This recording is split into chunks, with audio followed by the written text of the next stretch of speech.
What's up, guys? Fourth Mill. Excited to be back. How Eric we Deluxe. doing? DJ 5.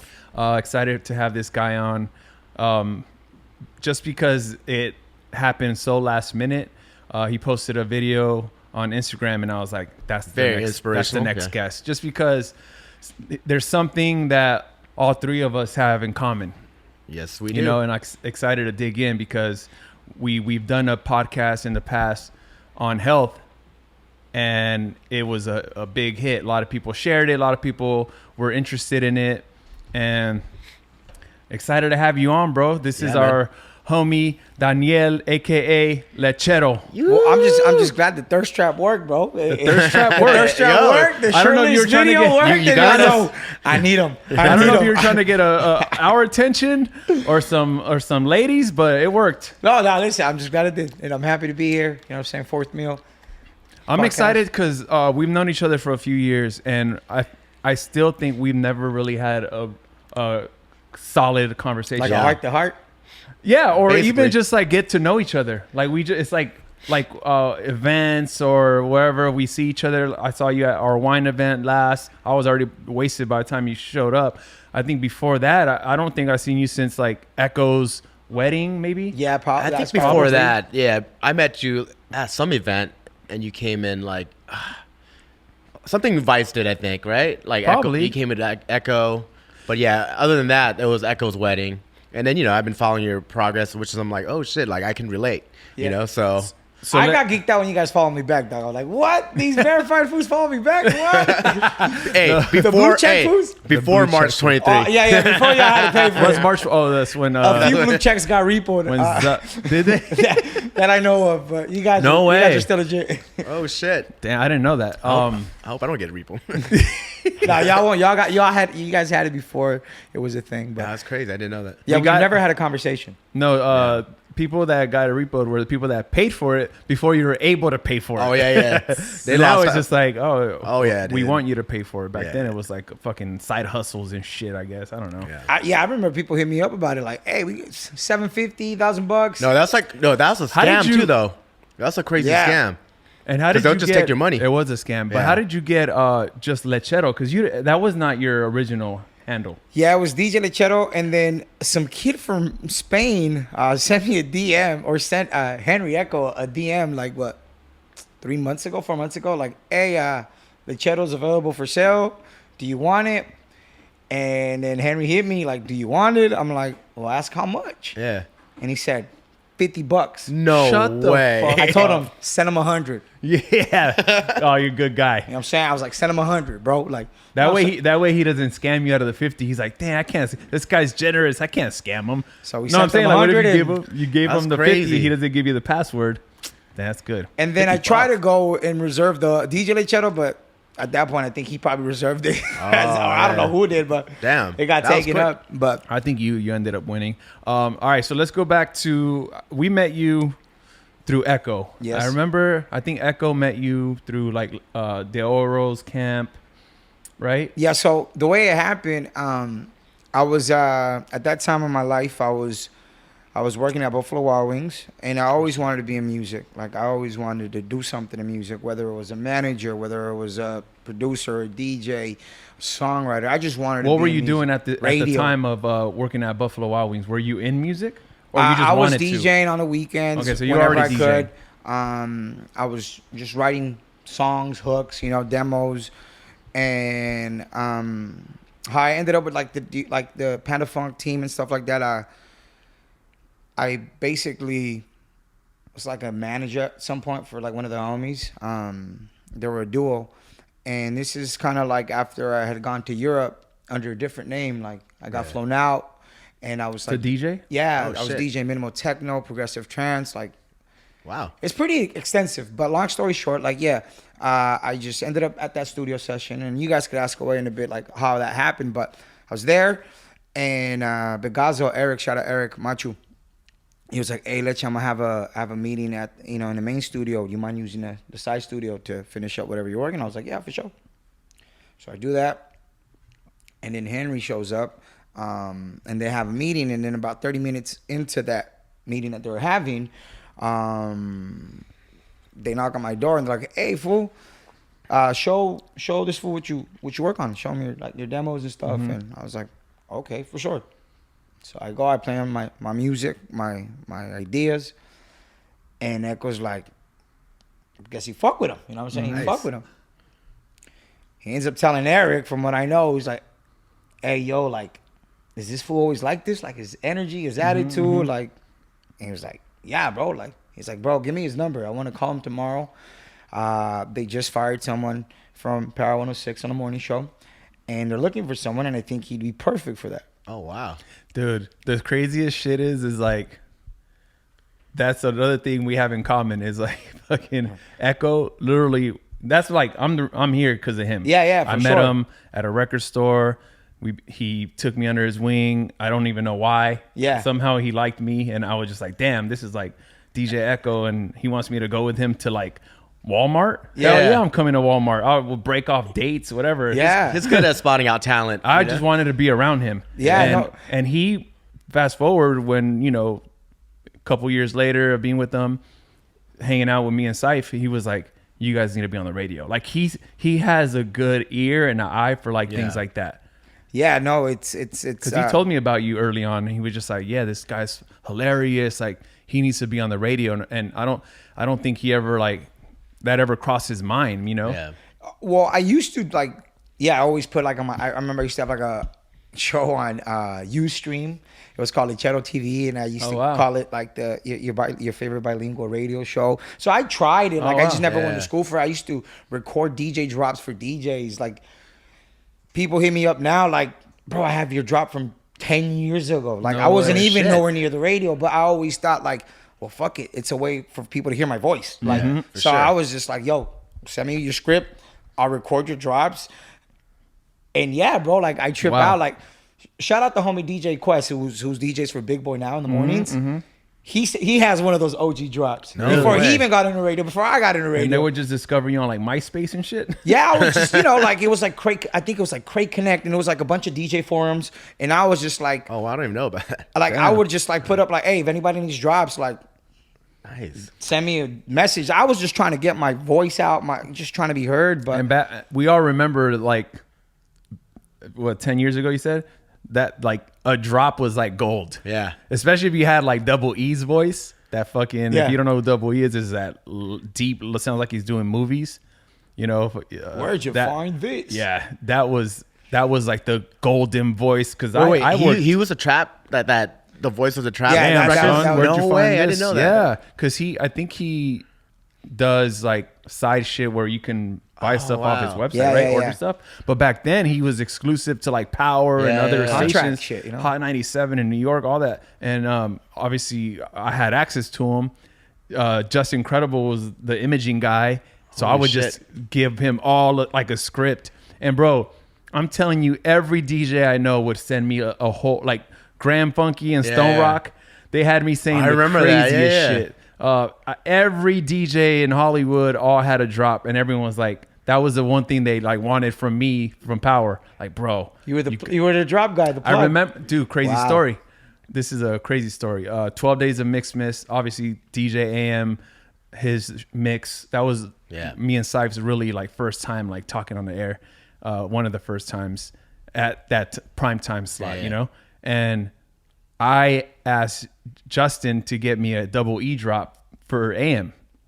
And he never heard it till it was on the air. And bro, his eyes lit up. Because I'm telling you, that drop was so like... It's like if you had it, you were popping. Like everybody wanted it. So AM heard it on the air for the first time. And I still have it in my iTunes. Damn. And bro, I played it because I was running the board. And his eyes literally lit up. And then I emailed it to him right after the set. Yeah. That's crazy. So anyway, recording drops. I didn't want to cut you off. No, don't trip. We got sidetracked and shit. No, all good. It happens. I'm like that too. I talk about something and I go into something else. But yeah, I always wanted to do radio, like, you know. But he was just like, he calls me the next day and he introduced himself as Henry. So I didn't know it was DJ Echo from Power. Yeah. If he had said, "Hey, I'm DJ Echo from Power," I'd be like, what the fuck? I know of you, like, you know. Yeah. Did you know it was Echo in the studio? You didn't know that? No. either? I just the whole time he it was introduced Henry. himself as Henry, you know. Henry from the studio. Crazy. Crazy. So he calls me the next day, and I remember I was with my ex at the time. We had just finished having sex. I was butt naked. I get a call. It says 310 Beverly Hills number. I'm like, her toxic ass was like, who's calling? I was like, I don't know. So I put that shit on speaker. Mandilon ass fool. I put that shit on speaker. Damn. I got nothing to hide, G. So I put it on speaker. And then it's Henry. He's like, hey, man, boom, boom. And yeah, he was like, hey, have you ever thought about doing radio? I was like, yeah, actually. He's like, have you heard of Power 106? I was like, No. nah, dog, I haven't. And I kid you not, dog. Like, I have a video of the first phone call that Henry made to me when he called me. My ex started recording. No way. And you see me butt naked scratching my ass talking about like, Can we post it? It's in my old phone, but I'll send it to you so you'd be like, what the hell? He's not lying. And yeah, he was like, yo, I want you to meet somebody. I'll see if they get the same vibe. And we go from there. So I ended up meeting Crystal B, who at the time was, the morning co-host. And at the time, his girlfriend was now his wife. And apparently she got the same vibe. And then I remember him telling me, like, I'm going to get you out of B-Dubs, I'm going to get you out of Buffalo Wild Wings. Wow. Oh, wow. This all during B-Dubs. Yeah, I was at B-Dubs. Crazy. And then a week from meeting Crystal, What's your favorite wing at Buffalo? mango habanero. Really? I'm a dry rub Traditional. guy. Dry Drums, you rub. got extra crispy, dog. At least 10 minutes. Dry rub, bro. Spicy garlic. Spicy garlic is fine. Spicy garlic. Yeah. Anyway, so go on. So yeah, she told Cruz and Jeff, like, hey, there's this guy that is he's funny. Who was And- doing mornings at this time? Was Cruz. it Big Boy? Okay. No, it was Cruz. It was Cruz. Okay. Already Cruz. Big already had moved. So yeah, it was Cruz doing the morning show. And then I guess the day he met me was the day they let Todd the Hater go. So that day he met me, he was like, bro, it was weird. Because I asked him, like, hey, bro, what was, like, from your perspective, like, how did this shit happen? Like, from my perspective, like, I got my side of the story, but your side of the story was like, it's like, bro, I just met you. I had this crazy vibe. That same day that Krista told me they let him go, I met you. And That's crazy. I called her, told her, like, yo, there's this, like, it's crazy. And then, yeah, a week from that, like, I went up to the station and Cruz went on paternity leave. So I had to come back a week after that. And this is what year again? I'm trying to remember. I've been doing radio now for 6 years. Shit. So 2017. 2017. Yeah, I was saying it was like kind of recent. Yeah, 2017, bro. And that shit was crazy. Like, I was like, what the fuck?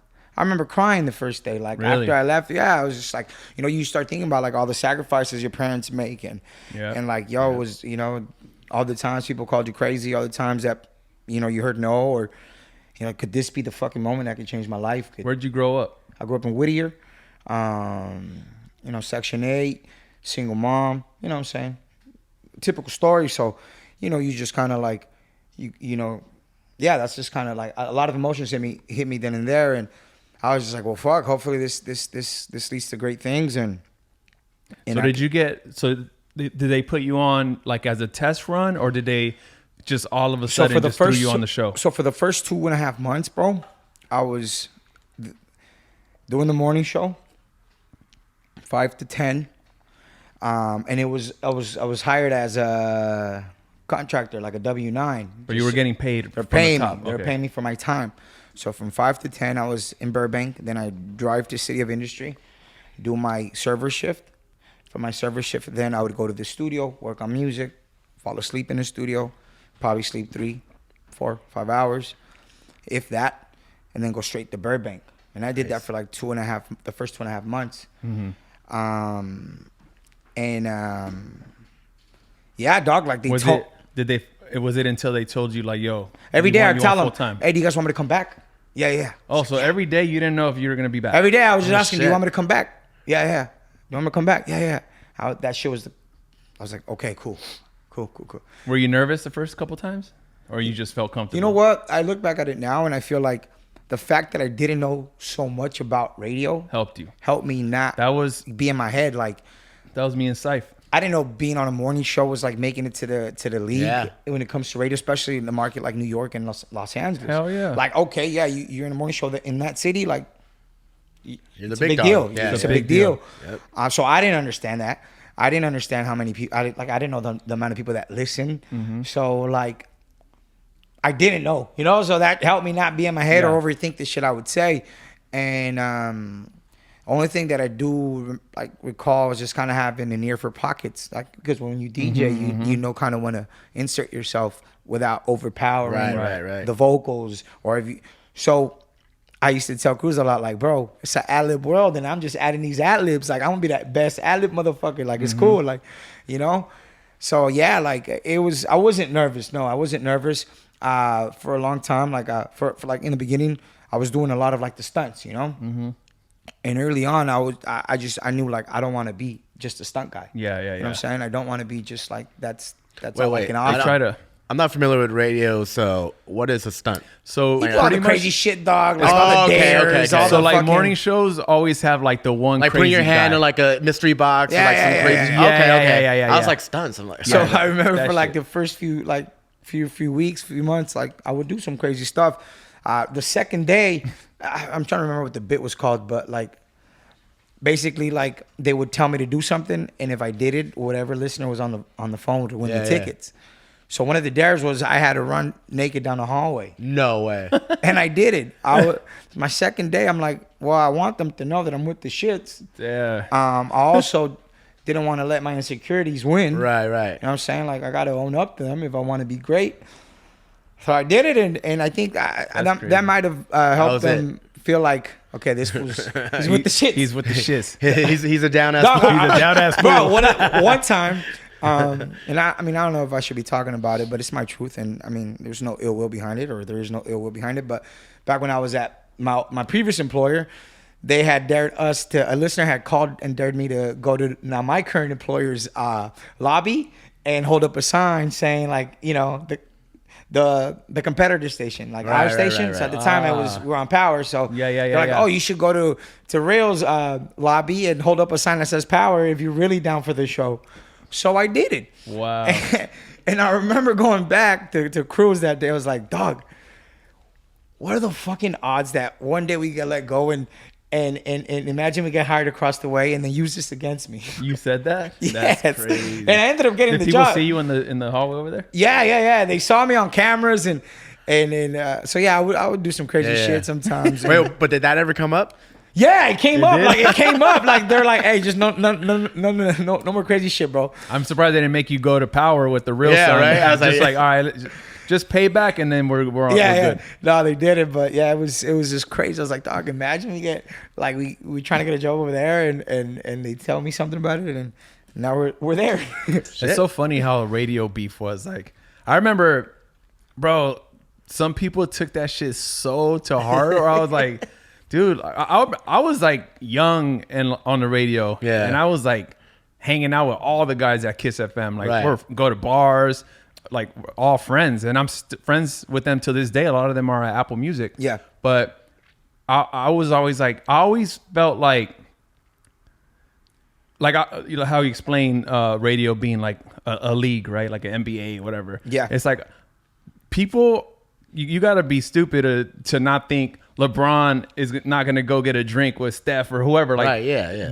they're playing a game and they're competitive, but off the court, they're all Yeah. friends. They all got respect for each They all other. go hang. They all go shopping. They all go on private jets to God knows where, and like they just hang. So I always did the same thing, even on radio. Like, I never had that. Man, fuck Kiss FM. Fuck fucking the beat. It was a beat when Yeah. I was on the radio. Real wasn't even a thing till later, but it was like the beat, and I never hated the beat. Yeah, of course. I think some people from the beat hated us, but they had that fucked up mentality. You know what I mean? Yeah, Like absolutely. we didn't. Yeah, I feel like a lot of the times it's just like just the listeners that like try to paint that narrative, and yeah, like, at the end of the day, like for me, I respect anybody that's in radio. And then see what can happen is you can get traded Absolutely. to a different I- team, aka different station. I just respect everybody and anybody that's really focused and determined to accomplish a dream and a goal. And I think being in like radio or anything like that, like it shows your level of commitment, your dedication. You know what I'm saying? You don't give up. So I respect that automatically. Yeah. Um, So, but it is competitive. Like you do want to win. You know what Yeah. I'm saying? Yeah. But it's never like no hate. It's never no malice. At least. So who's my- number one right now? Honestly, our numbers are really well. You know, I don't like to pay attention to them, but our numbers are really well. And if you have access to that data, you'll be able to know that I'm speaking the truth. But the numbers are well. Is this still PPM? No. I believe it's still Is BBM. it? But Oh, you're wow. asking the wrong guy, Doc. I'm telling you, I really Yeah. I'm No, just like, seriously, listen, who cares? let's get in here. Let's do the jale, and then para la casa, you know, and enjoy that peace, quality time. You know. All right, so now you're on the radio. When do you decide to quit Buffalo Wild Wings? Okay, so I told my boss, Petey Creamy at the time. I was like, look, fool, Creamy? I used to call him Creamy, cream of the cream, top of the, you know what I'm saying? So creamy, it's called creamy. Creme de la creme. in French. So cream, yeah, you know, saying the top of the top. I told us for like, hey, don't fire me. Keep me on the schedule. Like if I could, or just keep me in the system. If I could pick up a schedule, I'm not too tired, I'll pick up a shift. And he was like, okay, Creamy, I got you. So yeah, I was there for like 2.5 months trying to get the job. They offered me the job, and that's when I was like, It's time. it's time. Yeah. Yeah. You know, I have to. And but honestly, there was times where I wish I was back at Buffalo for the money because I wasn't making a lot of money. I was only working 25 hours a week at minimum wage. So I was making At about Power. Yeah. I Yeah. wasn't It's crazy. on a contract. I wasn't getting no. Oh, wow. People weren't reaching out to me Yeah. for commercial reads. Yeah, It's yeah. crazy I'm how new. people. It's crazy how people hear people on the radio and assume they're like rich, Yeah. Bro, and it's like far from. I the was truth. living at home till I was 27, sharing a room with my sister, bro. Yeah. Like legit, like. And this is all while I'm in radio. I'm trying to like. I always had a mindset like if I leave my mom's house, I want to be able to give her what I was always pitching in since I was 18 and still sustain myself. So you know, it took me a while to get Yeah. there. But you know, I stood on what I believed in, and I didn't care about what society would say about me. Fuck it, you know what I'm Yeah. saying? My priorities are in order, and I'm focused on what I got to do. So you know, it's that. But yes, people were thinking like, oh, this was on the radio. He made it. Like this. Yeah. I'm like, bro, I'm at negative right now. Like, Yeah. I can't afford to go out. I Damn. can't afford a relationship. Like, I got out of a relationship once Yeah. I got into radio because I was just so work, and I wasn't making no money. And I'm like, well, fuck. You know, as a man, it would fuck with me, like having my girl have to pay. You know what I'm saying? Or not being able to have it. Like, you know, so now I'm in a different place mentally. What was your thought process of knowing you weren't making the money, but still like did you? I've been broke before. Did you see a payoff though? Like what did you see coming from that? Well, that's why I was just like, look, I've been broke before. I know how what it's like to be broke. It's fine. You gotta pay your dues, dog. I'm saying you gotta pay your dues. Yeah. You ain't gonna. That's it. I was like, this is the first 4 years of my college. I didn't go to college. I'm like, in my head, I'm like, okay, I'm gonna have to go through it for a few years, G. Like I knew, you know. Yeah. I'm like, but this is. I remember, I don't know if I should say this, but, and I don't know if you remember, but we talked years ago, and I remember asking you like, how do you like radio? And you were like, yo, it's cool, but like I just got to figure out how to like do what I really love. Like I don't have time. Like you stopped working on music, stopped writing Yeah. a little, right? For a little while. Yeah. Can you explain that era, that point? Yeah, so that was like the first 4 years, like I was telling you, I didn't want to just be the sidekick. I didn't want to just be the stunt guy, like not necessarily sidekick, just the stunt guy. I didn't want to just be seen as like, I don't know. I wanted to feel like I didn't get lucky. I wanted to feel like I walk in a room with professionals. They respect my ability to crack the microphone. So I was like, for me to do that, I really got to focus on shit. I got to stop everything else. I got to just focus on it. So yeah, it wasn't until like 4 years in the radio that I finally felt like I was good or I made it. Mm-hmm. So that's when I knew I reached that point mentally. That's when I started shifting into the weight loss and into the music again. Because I was like, okay, you already fulfilled that. Like I know I'm fulfilled.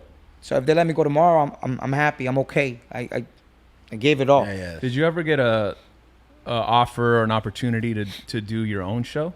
Like even if it's a different market or different Yeah. station? But I turned it down because I was just looking at a bigger picture. You know, I got offered to work at a Latin station and have control over the music and that's one thing about me. In LA? Yeah. Okay. Only reason why I ever wanted to do radio was to play the shit that I like. Yeah. You know, like I used to have 2 blogs. I used to have a hip hop blog and an EDM blog. I was posting up and coming artists. I was posting, like I've always was music, like music. So like, yeah, like only reason why I wanted to do radio was because like, yo, yeah, Fred, world premiere, boom, boom. Like to me growing up, that shit was the coolest shit ever. But I turned it down because I knew the impact I would have, like the impact of being a Latino in a hip hop station is bigger than a Latino being at a Latino station. You know, it's funny you say or that. it looks like that. The perception of that is for sure. is that like if I interview J Balvin at a hip hop station, that goes more viral than J Balvin getting interviewed at a Latino station. Why? Yeah. Because that's expected. Yeah, that's given, Being yeah. here, I'm doing the unexpected. You know, it's And funny. people gravitate to the unexpected. The funny you say that because shout out to Izzo. He was on the last pod. I had a really crazy conversation because he reps for Latinos all day long. And a lot of the companies he forms and the brands he does is like super Latino, like, you know, names or whatever. And I remember telling him about Kind bars. Yeah. A Mexican owns that, started that, right? Oh, wow. He's born in Mexico. His parents are from like somewhere else, but he was born in Mexico, has the accent, reps Mexico heavy, Kind. And I was like, you know what? To me, what's more powerful is when you build something and no one knows. Like, to me, like my favorite artists were like, I don't know where they're from. Yeah. Like the tip, like if you're Snoop, West Coast, it's too, like, obviously he's a massive star, but Right. I'll give you a singer like Omarion. I didn't know he was from LA. Yeah. And I'm like, damn, like I like that type of artist where you don't know where they're from. Yeah. Omarion could be from Atlanta or from wherever. And you know, back to the brand, I was like, dude, it's so powerful building something big and then people looking into it and be like, damn, a Mexican started this brand? Yeah. A guy from Thailand started this? Like, I thought it was, you know, just the typical story we hear from all these big brands, right? Yeah. But like, to me, it's Like so a much. Blanco doesn't own it? Yeah, that's real shit. To me, it's just so powerful when you build something that's not just obvious. Yeah. Like, to me, like I was like, unexpected, I'll talk to Liz. Shout out to Liz Hernandez. She doesn't have the best Spanish, you know, and she obviously reps for her people and Latinos and being Mexican and from LA and all that. But, you know, she has her brand Wordiful and all these things where it's just educating. And her biggest fan base are Latinas that look up to her because it's like, damn, I could be like her. Yeah. Not like, of course I could be like her. Like, she's Latina, I'm Latina, everything's in Spanish. Like, that's just too obvious. Yeah. But if you're building something that's not obvious and it's ran by someone like you, Yeah. that goes so much further. Like, insane. Yeah. No, absolutely. 100%. And I remember just kind of like, look, impact. You know what I'm saying? Impact. What's a bigger impact? It wasn't a monetary gain because obviously I would have made more. And I also, like, at the time, I also got to work at Tuning for a while. I was doing all the Latino interviews there. Regional Mexican, reggaeton. So I was able to establish relationships with these guys without having to even worked or set foot at a Latin station. So I'm like, at this point, like, there's no need for me to be there because I'm already in both worlds at the same damn time, you know? So I was like, yeah, nah, like, I'm just going to try and bring Latino foods to a hip-hop station. To this day, I think I'm still the only person in LA to interview Bad Bunny at a hip-hop station. I remember that. Shit. I did that 5 years ago.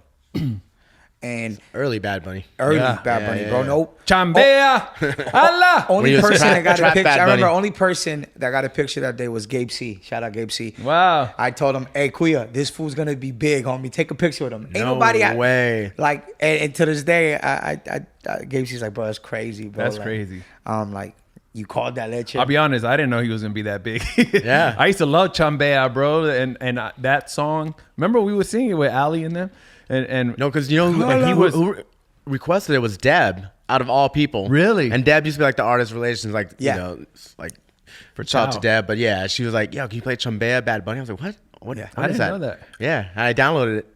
Yeah, bro, I'm so sick. That interview, I was supposed to bring a bunny to it. And that was my first solo interview ever. Oh, wow. And I look back at that interview wait, now. so you did it on air or it was for YouTube or something? It was for YouTube. Okay. It was for our we ran it on air, I think. But it was my first interview, and it's crazy. Like, I've always liked accents, like learning accents and language, and it's the songwriter in me. Because sometimes when I'm writing music or cutting demos, I try and channel Jamaican tone or you know what I'm saying, just different shit.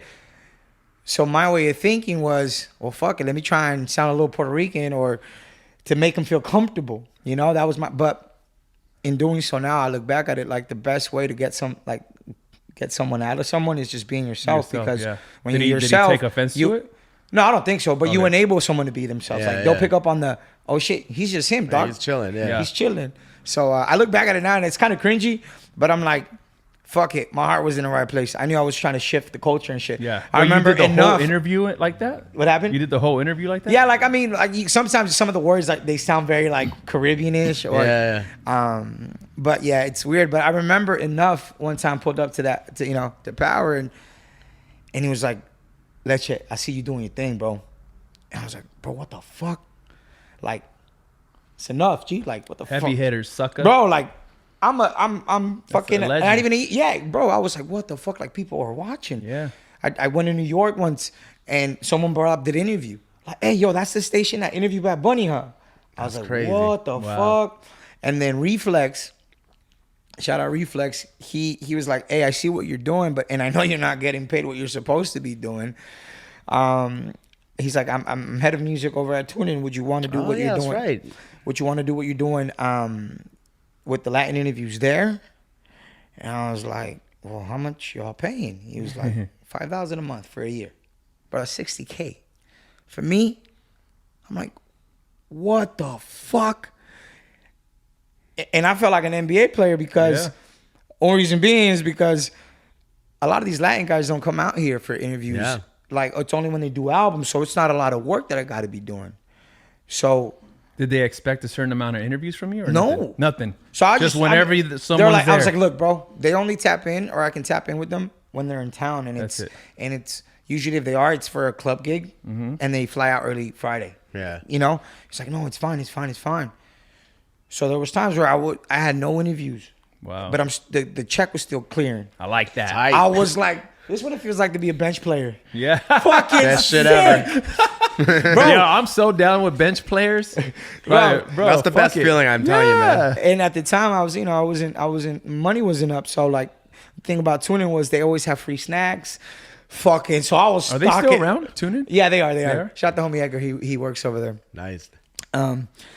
Yeah, I was stock up on snacks and all the Cokes and all the, like, everything. I was like, Ayo. bro, it's a tech company. Like, tech companies are a little different. Like, free So lunch. this is big. This is big Lechero. Yeah, it's big Leche. Okay, I want to talk about this so bad. Obviously, we still got a lot to go of your journey, but Yeah. wait. So you actually said a little while ago that around this time is when you started your weight loss journey. Right. Yeah, so This so, is when, so you're telling me, when so you asked me 4 like, years in. 4 Or- years in, I finally felt fulfilled. I felt like, okay, I can walk in a room, people are gonna respect me. I wanted the respect. Were you still DJing?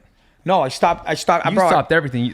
This is exactly when I asked you, and you were like, "Bro, like I stopped what I really love to do to do this radio shit." And because like, it's a dream of mine. It was a dream of mine too, you know. I stopped DJing because I was a cheap DJ, dog. But I was booked every fucking. I was the hood DJ, bro. And I'm talking about I had no business cards, but ladies knew where I lived, and they would throw rocks at my window to book me. shit. G. Like that's how. I when that happened, I'm like, okay, dog, you want this something? a real story? It's a real story. Palabra. Someone threw a rock with At my window, with G. the what paper? They're taped to it? like they threw a rock. And Oh, then, to get your attention. to get my attention, I looked out. Oiga, hijo, soy la señora tal y tal. Tocaste en los 15 de la Wow. Fabi. Quería saber si tiene disponibilidad para esta fecha. And I was like, what the fuck? So I was a relatively cheap DJ. And my audience at the time was, you know, low income. Yeah. They ain't got it like that, right?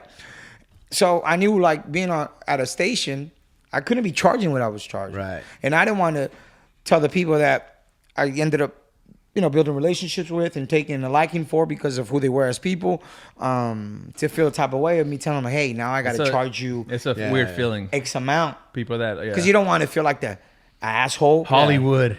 You don't want to be the bad guy. You don't want to be the Yeah. bad guy. Now, I'm not opposed to being a bad guy because you're going to be bad for somebody at any given time, and it's okay. Yeah. But yeah, like, so I stopped all that. I was like, I can't do that. So I would just tell people, like, yeah, I sold my equipment, or I'm not available. Make excuses. Yeah. Yeah. And then, so 4 years later, I did the Cuatro Tacos shit, whatever. I came at someone with a price tag. They weren't really fighting it. You know, I felt like, okay, cool.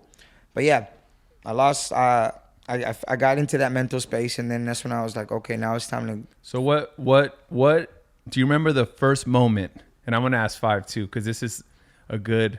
By the way, something all three of us have in common: we're all overweight. I said a lot of people don't believe me just because I lost my weight when I was 21. Yeah. And I'm 41 now. Yeah. So, 20 years ago. You kept it off. And I remember, I'm like the stock market. I'm like up and down. Or more like crypto. Literally, I'll breathe and gain 8 pounds. It's crazy. Bro, I'll go on a diet and fucking gain 10 pounds, bro. It's That's crazy. And then I'll work out for like 2 weeks in a row and lose like 2. Anyway. That's got to be brutal. That's brutal. But, I remember I got on Power, got on a street team. There was a guy named Tommy Terrific. I'll just do a quick, brief story of how I lost the weight.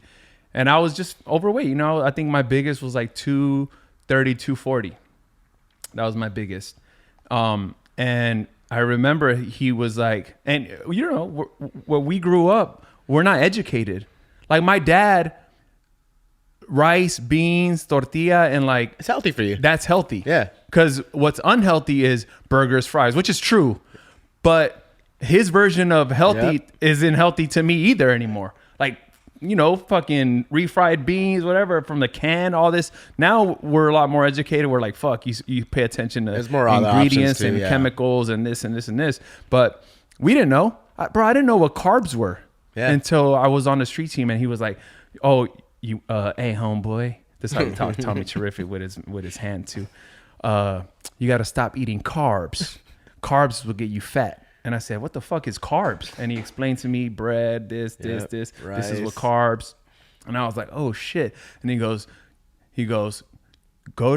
McDonald's has salads. McDonald's has a grilled chicken breast. You eat grilled chicken. He goes, don't eat the bun. And I'm like, what the fuck? So he's putting me up on game, bro. And he's like, don't drink soda. Yeah. Bro, if I was dehydrated or thirsty, I would go to a soda. Now we know that doesn't make you hydrate. That doesn't hydrate you. Well, we didn't know. We just thought liquid. And I was thinking like, how do you can't get fat off of a soda. It's just a liquid. It's a drink. How do you get fat from that? I didn't know. Can of sugar. Yeah, we didn't know I didn't know. Yep. You don't know that. So fucking, bro, cut out soda, cut off carbs, and shit started sliding off, bro. Next, like, Se te vio el palo. Bro, I remember, shout out to the Goodfellas. I remember on the street team getting, and this is early, you don't really realize it. Right. And then getting in the elevator and DJ from the Goodfellas was like, you losing weight? I was like, yeah, actually. He was like, yeah, I could see it in your face and your neck area. Like your shoulder, like this kind of part, kind of like it goes down, right? Yeah. Like this kind of goes first. And then it's just like, next you're super skinny in this area. Yep. And that's how it started. And then, as you guys know, like your confidence is just through the roof. So I want to ask, do you remember, and that was my moment, and we'll get to 5 too. My moment was Tommy explaining what a carb was. And I was like, what the fuck? Okay. Yeah. So what do you remember? Like, was it a health scare? Because usually that's the story for a lot of people. Yeah. A health scare. Whether it's for me, it was career driven because I told you year 4 I felt fulfilled. Okay, radio, like I'm fulfilled. But not to cut you off, career driven with someone like you, where you were, a lot of people, and I'm saying this because I want people listening to not be afraid of this. Someone might think, oh, they want me because I'm fat and funny. Yeah. This is my role, right? Absolutely. Did that ever? You know what I'm saying? No, never. That was never a thought of mine. But it was just kind of like, okay, now if you really want to do this DJ shit and you really want to travel the world and you really want that Lambo and you really want to be jumping up and down, like you have to fit in the Lambo. You have to be in shape to jump up and down the stage. If you want to be traveling nonstop, you got to be healthy. So I'm like, if you really want this shit, motherfucker, you got to do it. And this is you fucking. This is me talking to myself. I'm like, look, bro, you're about to be 30, and this is what's next for you. This is what you've always wanted. Like one of the things. Were you big your whole life since the kid? Chubby. Then I lost weight in high school, and then I gained it back after high school. Like, just. So in high school, how much would you say you weighed? I mean, I was a heavy kid, dog. I No, don't. but you lost weight in high school. you Yeah, said. I don't know because I never jumped on the scale. yeah, I yeah. just started playing soccer. Give or take though, like were you like this fit or medium? No, I was big. Full, I was Okay, chubby. I wore the same sweater. Used to wear my mom's jeans because woman jeans fit my big thighs better. Dog. Like, you know what I'm saying? Loner. Used to eat lunch by myself. Yeah. For like a year and a half, and then I got into soccer. I made JV. Lost weight. Girls started thinking I was cute. She was different. That's my point though. When you lost weight, what at what point yeah. did you get to? I think probably like 170. Oh, so you Oh, were wow. skinny. Yeah, I got into like 170, 175, if that. Yeah. But yeah, it was career. For me, it was career driven. I'm like, bro, if you want to get to where you say, if you really want it that bad, like you gotta put in the work, dog. What was your heaviest? 343. Oh, 343. So I was like, yo, I'm more than half my like credit score. 230. 230 was your Yeah. heaviest. Yeah, Yeah, I was and like, I'm like 5'5", so yeah, 230 is big. yeah, that is big. Yeah. I was like, yo, what the fuck? I'm 343. My credit score should be 686. Like, this shit don't make any sense, dog. Like, you weigh more than half your credit score. What the fuck, bro? You know, so I was like, yeah. And I was just like, I'm telling you, man, it was just career. Like, I want to be that guy. I want to be Himothy. You feel me? There's a video you posted. I showed a couple people this video when you were doing sit-ups. And it's Oh yeah, I remember that one. And I thought it was interesting that you literally recorded yourself because everyone knows it's a fucking long process. Yeah. And no one really thinks to like document it because like you're that's a long road Yeah. ahead. And you were saying like I'm tired of giving you fools a chance, you know, Yeah. like a time of you to meet the Yep. real Leche, and then you were like doing a sit up. And you're like barely doing, like you're struggling, Yeah. and then it cuts to like the current version of Yep. him, and I was just like, that was a dope video. Yeah, that's yeah. such a sick video. I was jealous. Yeah, I thank was you. like, You know what's, damn. you know what's crazy? I had so many of those videos, and like I was just so sure of myself because I had done it once, and Yeah. it was always in the back of my head, like, Yeah. bro, I lost weight once. I'll do it again when I want to, you know. But dude, when I geared up to do this project, sorry for the weight that I dropped 2 years ago, which also helped me stay focused, bro. Like I got in a mental space where I was like, okay, how can I combine everything I love and my mission into one? So I was like, okay, if you want to lose weight because you want to be a DJ and you also want to launch your DJ career, let's make an EP and tie it in with the weight loss. Like the weight loss was also like a marketing thing for me. Yeah, Yeah, I was sure. like, I ain't got money to spend on. And one, I don't like to pay for support either. That's cheating Yeah. yourself. I'm like, okay, how can I save money and whatever? So I was like, sorry for the weight. It's gonna be an EP, and the slogan was, I'm gonna drop weight and I'm gonna drop music. People hit me up like, what are you working out to? And then they click, bro, I should make workout music. Yeah. So all the songs on Sorry for the Wait had fitness inspired vocals. And I used to also do like, you know me, I do funny shit sometimes. Right. So I used to be like, for every pound I lose, that's a new hoe that I gain. I used to say certain things on videos, and Yeah, people, yeah. I would see how people would react to them. So it's like, dude, I'm gonna get some of the phrases that are catchy that I say and put them on songs so they live longer. So yeah, it's just kind of like it helped me stay focused because I'm like, okay, if I really want to amplify this release, I really got to have major and drastic results. So yeah, but How long till you notice like, oh shit, it's working? Like you're the first 20 pounds, first 40? bro, I lost 150 pounds in a year, bro. Yeah. Damn. Scary. What did you? So Scary. That's this a lot. this is shit people are for real interested in, and you know there's a lot of people that do struggle with obesity, and I hope you take anything that we say like, you know, and it motivates you. But that being said, what are some of the things you did? Obviously you worked out, but like, what's the first thing you cut? Because food is an addiction, man. Like everybody, it's a we're drug, all yep. addicted to food. That's just the way fucking it was made. It's made for you to get addicted to, and that's how they make money.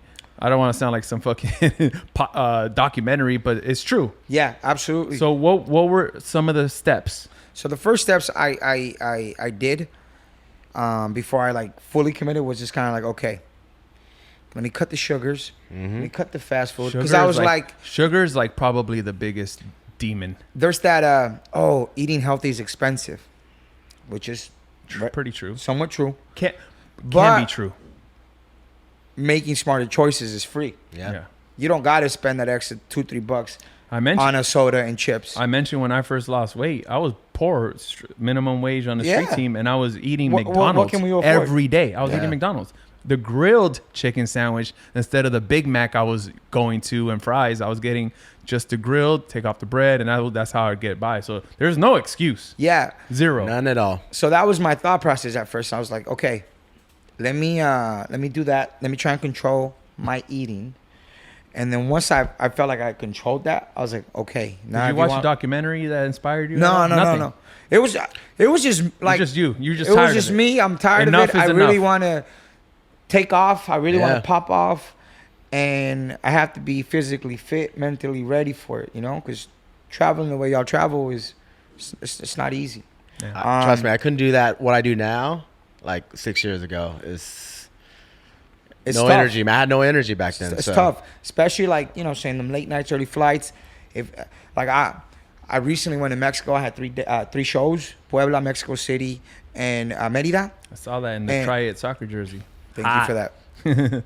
And like I'm not a big drinker, but Neither am I. I was like, imagine I was tired, like spilled on I was myself. getting I was getting some hours of sleep. I was done with my set. I was going back to my Airbnb, and I would just be like, dude, imagine being like under the influence, like how much more of a beating it'd feel like for your body, and how much more tired you'd be. But yeah, like I just knew I had to be in shape, and just kind of prepare myself for what's to come. Yeah. Like you don't got to get ready. You got to stay ready. Stay ready. Not get ready. So that was me taking the steps to be ready for when it happens. And that's good you realized it at a younger age too, man, because that, Yeah, I'm about to be 30, bro. I'm about to be 30. How old were you, 5, when you first started losing weight? I mean, I was always like, 5 is all right. So 5 was skinny, high school, right? I was Ish. in skinny-ish. I wasn't like fat. I wasn't Yeah. obese. And then after high school, even like during like the early Vegas days, I was like about 165, 160. And then it's when I had a girlfriend at the time, like, in my like late 20s to like early 30s. That's when like I could just kind of let it go. Like, she loved to eat at the time, cooked, and Every girl loves to eat. Yeah, so it was just like, but yeah, man, like Girls love pasta for some reason. fucking pasta, dude. Goddamn, right? It's like, what do you want to eat? Like, oh, you're gonna be in town. What do you want to eat? Pasta. Yep. Girls love pasta. Yeah, no, it's a thing for sure. Like you get happy with somebody, get comfortable, Yeah, so yeah.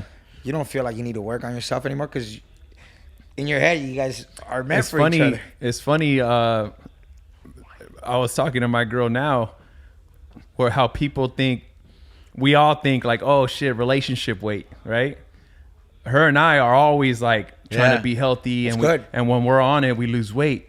If I go hang out with my friends, or she goes and does something social, like whenever we do something social, we fuck up and we fucking gain a couple pounds. And I'm like, this shit is not relationship weight. It's social weight. Hanging Yep. out with these fools. Yeah. Social weight is, Oh, and living with Scratchy too, man. I gained a lot of weight. Yeah, Scratchy, Hang out with Scratchy, you're gonna gain a couple chins. you're dog. responsible for some of his trauma, asshole. What's crazy is Scratchy stays the same weight Yeah. since we lived together. No, it pisses me off. I'm like, what? Bro, I'll smell pizza and gain 8 pounds.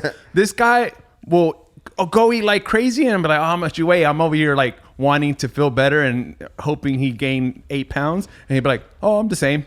I'm like, what the fuck? Shout out to Scratchy, man. That means That's that metabolism. Yeah, The exactly. producer, Scratchy, what up? What up? All right, so you're dropping weight, and I already know what you're feeling because I feel this, and confidence Yeah. level is through the roof. Yeah. Well, the first 3-4 months were kind of worrisome for me because I had a health scare when I was 22, when I was in France DJing, right? It's fucked up because at this point in my life, I remember like this was like, I changed my name. I was like, I'm gonna give this shit one last shot. What was your name before? Lechero. Okay. But I'm like, bro, I'm fucking 20, 21. This shit ain't going anywhere, dog. I started at 15, 6 years. Like, this shit ain't moving the way I wanted to move. I'm like, maybe mom's is right. Maybe I do got to get a fucking career, get a real job. But I was like, you know what? Fuck that. Nah. I'm like, let me change my name. And I'm going to look at genres from different places of the world because I always thought about being global. I've never, like, I love LA, but I know there's so much more out there than just LA, you know? So I stumbled upon minimal techno. And I started making. Wait, what did you change your name to? Jack the Soul. I took French in high school, so I always took a liking into like French. But my sister's name's Jacqueline, so Shaq, and then my mom's name's Alma, Soul. And then instead of the like THE, I spelled it DA for Daniel, so Shaq the Soul. Wow. And it's a hot name. Dog, the first mix for whatever reason went viral on SoundCloud. And I just started I built the audience just by making mixes. This is when? 8 years ago, bro. Damn. Wow. 8 years ago. Maybe even 9, but 8. I think it's 8 for sure. And I just started. I paid for a pro account, and I started looking at the numbers, analytics. Mm-hmm. Okay, top countries: Germany, France, Italy, Spain. Boom, boom. So a lot of it's in Europe, So what did I start doing? Paid attention to the 9-hour time difference.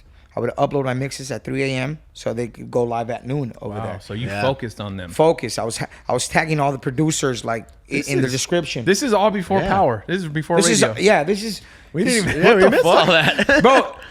It's a fucking trip, bro. I could talk for fucking. I don't really talk about it, bro. I just kind of keep to myself because I don't feel like. And all the while you're working at Buffalo Wild Wings. This is Buffalo Wild Wings, and you're trending in France. Yeah, I'm working at Buffalo Wild Wings, and bro, it was just crazy. Like in a year, I got to 10,000 followers on SoundCloud. Oh wow! At the time, 10,000 followers on SoundCloud is substantial. It's a lot. Still a lot. And I was just making mixes. I wasn't producing. Like my mixes were so popping at one point that the producers would give me the songs to premiere on my mixes for them to get more followers, for them to get more. Right. At that point, bro, all I had to do was like, hey, listen, go produce for me a few songs. Let's go half and half, and let's blow the fuck up together. How did we miss it? Wait, so is this how you got Panda Funk's attention? No. Okay. This is before that? This is before that. What the fuck? Yeah, it's before that. Dog, it's my life's a fucking journey. All our lives are fucking crazy. But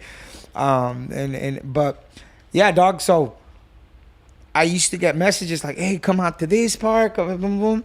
And then I got one message one time that says, "Hey, man, we're starting an agency / music label this summer based out of Paris, and we want to sign you. We want to fly you out." And we'll provide housing and we'll get you gigs. And I'm like, what the fuck?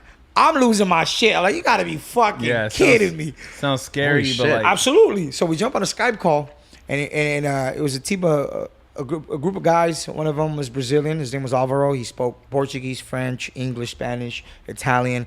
And there was Tomas, who was actually just with me. He stayed at my house about 2 months ago for a month. Nice. First time I had seen him in since then. Wow. And then some fool named Antoine.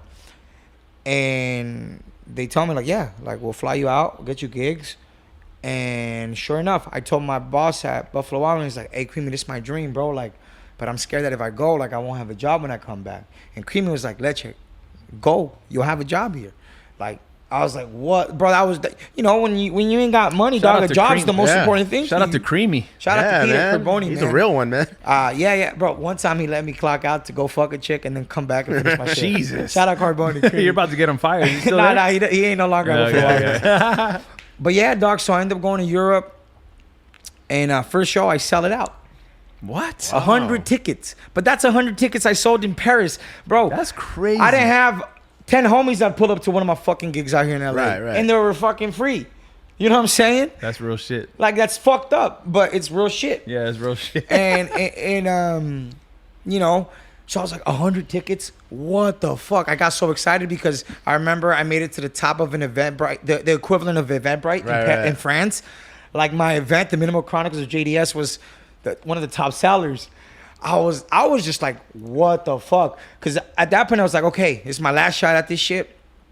And if I'm gonna give it a year, and if it doesn't work out, I'm going to school. Yeah. And it fucking worked out. And that for me was like, I told Thomas when he came up, it was with me like 2 months ago. I was like, hey bro, like that trip changed everything for me. So what happened after though?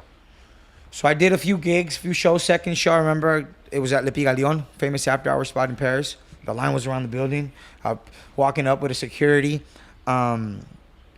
People asking for autographs. Remember the first show that sold out? Like a group of 10 people took a 3-hour train ride to go see me. way. And bro, it was insane. Was this based off the mixes from SoundCloud? Just mixes. I was like Carl Cox, bro. All right, so I was just making mixes. I wasn't even producing. So why didn't you just pursue that alias and that sound? So What, like, I'm curious to see. So what. one of the fans that ended up going to one of the shows sends me a message on Facebook. They're like, "Hey, bro, we're throwing a barbecue. You mind DJing it?"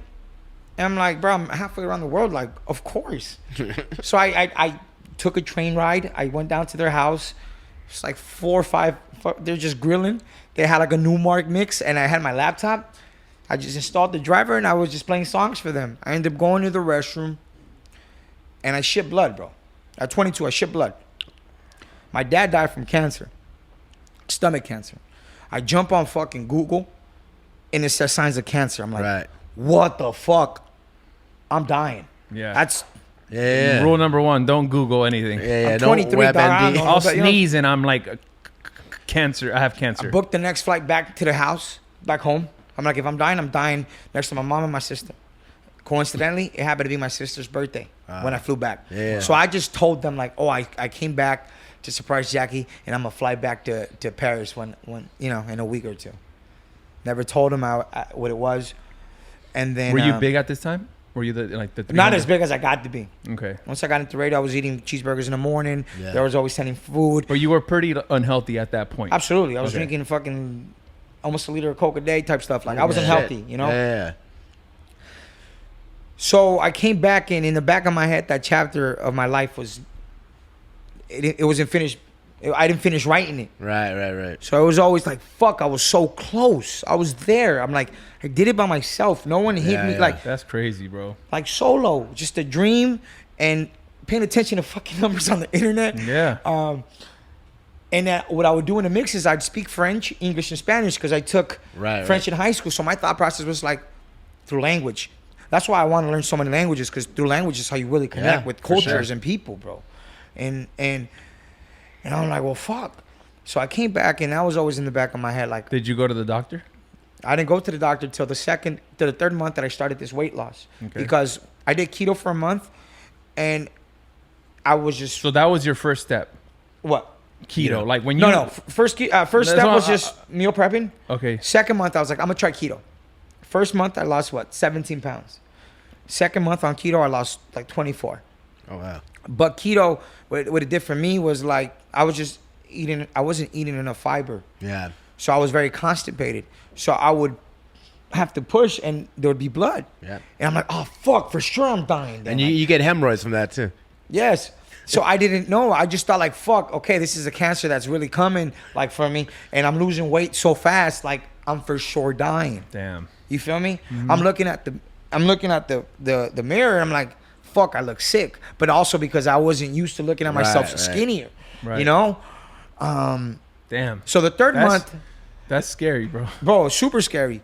And after that trip from France, I always just kind of lived my life like, well, fuck it, I'm gonna die. Like I'm gonna do whatever I want. I'm gonna eat whatever. I'm just gonna be nice to people. And when I go, let me being a nice person be my legacy, and just a good person. And then the third month, I sort of was like, you was just fucking with me, dog. I'm like, okay, I gotta go. I gotta go to the doctor because I'm miserable. I'm So you were waking up- still shitting blood. Third month. from time to time, like, yeah, I It would. would, like randomly. And then I went back to just a low carb diet. It wasn't keto. And third month I lost 27 pounds, Yeah. even more than keto. But I ended up going to a gastroenterologist. I booked one on something MD, dog. I'm like, cause I didn't know nothing. I was like, I just Like on a website? on a website. WebMD? I still don't know nothing. Not I don't even WebMD. have a doctor. That's for like explanations of whatever. That's it is. for the It was information. like ZipDoc or something. I forgot what it shit. was. And I ended up booking an appointment at this gastroenterologist in Beverly Hills because I figured, oh, he works in Beverly Hills. Yeah, So oh, he it's must gotta be be good. good. It's got to be good. That's funny.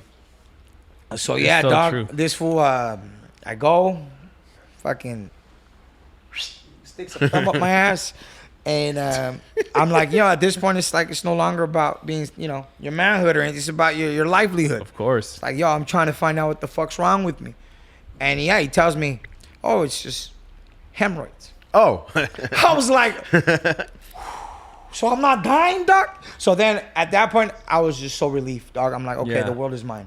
I'm not dying. The world is mine. I'm coming for everything. Nice. And yeah, that shit just shifted my whole mood. I started celebrating a little bit more. But I was just always kind of like, yeah, like I gotta be that DJ that I It's almost crazy how like was gonna be. your mind thinking you were dying, you were still just like, instead of like being scared, you were just like, fuck it, I'm just gonna Yeah. go out, do what I want, and be nice to people. Bro, and that I'm would glad have I went would through have that. probably fucking cried every single day of my life and not even, I don't know. I probably like just eat everything in sight. I'm just I like, was. That's what I oh, was yeah, doing. You were. I Yeah. was. That's what I was doing. Like. And yeah, that's kind of like, yeah. So I wasn't happy for the first 2-4 months. I was worried, and then after that checkup, I made a promise to myself: I'm not missing any doctor appointment. I'm going. You know what I'm saying? Prioritize your health in every aspect, Yeah. not just watching what you eat, not just working out. Like, yo, you know what I'm saying? Did you notice? Did you know when you were really starting to lose weight and being kind of like a poster child of it, like on social media? Did you notice more love or more hate? Because there's a lot of people that want to hate, Yeah. whether it's like, I think jealousy or oh, you were funnier when you were fat, whatever the case is. But I'm sure you had to see both sides. Yeah, my thought process with that was kind of like, okay, it kind of goes back to the project. I'm like, listen, if the people aren't a fan of the music, at least they could be a fan of the transformation. And if you're not a fan of the transformation, at that point you're just a fucking hater and you're Yeah. a miserable human. I mean, it is Yeah. what it is, That's kind of what I was Because telling you myself. didn't get any like. Nah, besides like a couple of homies like, oh man, you're always posting running or this and that again. But it's just, all fun, like, The only hate I'd get would be like, oh, this fool fucking got the surgery, or he's all tweaked out. Because I mean, shit, I would think the same if I was on the other side of the fucking. I mean, you're camera. losing weight quick though. That's why. Like, yeah. So people yeah. thought you got surgery. Bro, I'm so scared Bro, of that you shit. were on Ozempic before everyone else. Don't be Yeah, lying yeah. to us. Is that the shit where people shoot themselves? That's the shit Yeah, now. yeah. That's But a new like. Now they have the pill form now, so That's fucking crazy. Is it? Not, I think it's I'm coming. too scared of It's side coming, yeah. effects. Like, I'm not scared Yeah, of yeah, I side don't like- pieces, but side effects I'm scared of. Side pieces. It's like- So yeah, that was the only hate I'd get. But you do get the outpour of messages where people Yeah. DM me like, bro, thanks to you, like I got on my shit. I'm no longer. I was borderline pre-diabetic. Yep. I'm no longer that. Or Wow. I just got a message. Shout out to Rosie. She sent me from the jump. She was like, hey, I want to get my son to lose weight. His son was in high school. And she'd be like, I show him your videos to inspire him. And then just a week ago, she sends me a picture of him in a tuxedo suit for prom. And he was like, he finally did it. That's awesome. Nice. He's like, he finally did it. And I think you were a big part of that. That's awesome, So bro. like, you're like, That's, what the yeah, fuck? that's what you do it for. Like that's why you post all those videos or like pictures, So funny enough, how he was saying people are like hating on him for like posting too Yeah. much of his fitness. Although it did get annoying, I'll say this. And I'm mindful of it too. Like, Yeah. I at that point in my life when he was losing weight, you're gaining it. I was gaining So weight. you're being a fucking hater. No. I'm not a hater. I give credit to him. I've said He it before. inspired you? He Oh, yeah. inspired me, and it was. And I'll tell you what it Sorry, was. I'll give your homie your flowers. No, let me tell you. No, I'll tell you. I told him, Yeah. bro. He started doing like cycle classes. cycling. I went with him the first time I went. We went to Vegas. Shout out to James Vickery. He That's came some to low- it. And he that's almost, bad bitch he behavior. almost Cycling. died. James almost passed He out. almost Cycling is died. bad bitch behavior. Y'all was It's on your bad. bad bitch vibes. Hey. No, it's funny. I saw Diplo here. I was leaving Soul Cycle. Oh no, I usually did Soul Cycle. For Yep, some over reason, I here, did yeah. Berries, which is right across the way. And Diplo was there, and I was talking. I was like, "Yeah, this is my first time doing Berries. I usually do Soul Cycle." And he was like, "Oh, Soul Cycle is cute if you want to look good in a bikini." And I was like, "I do. I do want to look good in a bikini." But anyway, we were going to cycling, and I'll tell you what it was. More than like 5 starting to look good. Yeah. Pause, you know, but like Hey, yo. No, I ain't nothing. Bro, you look good, bro. It was his confidence, because at that time I was gaining weight again, and I was feeling, you know, it comes with depression and feeling low, not really loving yourself completely, affecting your work, your mood, everything. You know, I've said it before, but fucking Deion Sanders. If you look good, you feel good. If you feel good, you play good. If you play good, they pay good. So his confidence level inspired me. But mind you, His happiness inspired me. when I was big, I was confident too, because I was He definitely popping. was. He was. Because actually, when I was a big boy, I was popping too already. So it wasn't like, oh man, I need to lose weight so I can like get Take these off my gigs. shirt or whatever. Yeah, like I was taking off my shirt regardless. You know, I didn't give a fuck. No, he was confident. Not to cut you off. He was confident, Yeah. and he was happy. But it was different, bro. Like Yeah. I saw his confidence and his happiness was different, and his energy level too. But now, like, Less yeah, naps. yeah. But it's like, you know, like, like you get to a certain age and you're like, damn, dude, like, I was trying to chase. I told this story before. I was trying to chase like our dog down the street, and the dog was like waddling, like wasn't even running, and I was like losing my breath. I almost passed out, and then like my parents just begging me, please, like you're so like you're gonna like, you know, you're gonna fucking die, like Yeah. you're fucking huge, and like, yeah, you know, that kind of clicked, and like I think like 2016, I was like, you know what, I'm gonna do it, man. Yeah. So December, it was like my birthday month, and I was like, you know what, I'm gonna take this month. I'm still gonna eat good, but January comes, it's on. For sure. And that's when I started like the cycling, the dieting, all that fun stuff. And then, dude, but you know, like the hardest part though is fucking maintaining. Yeah. Maintaining. It's Bro, tough. I'm up like 10 right now. It's crazy. No, it is. It is definitely a challenge, man, because it's. I mean, food does provide it's happy, comfort, you know, especially sometimes you have a bad day, like, you know. What's all right? I know you run every day. You said like fucking 2 hours, or what's going on? No, I could run for that you long, could. for sure. Do you have and I want to know selfishly, do you have moments where you do fall off and gain a couple more pounds? Because I know you don't drink. I drink, Yeah. and that's kind of Five and I. That's our like weakness. Not meaning like, oh, we're alcoholics and we need a drink. But what I mean is, when we enjoy a delicious beverage or a delicious red cup of fine wine, you tend to Get the munchies. get a little.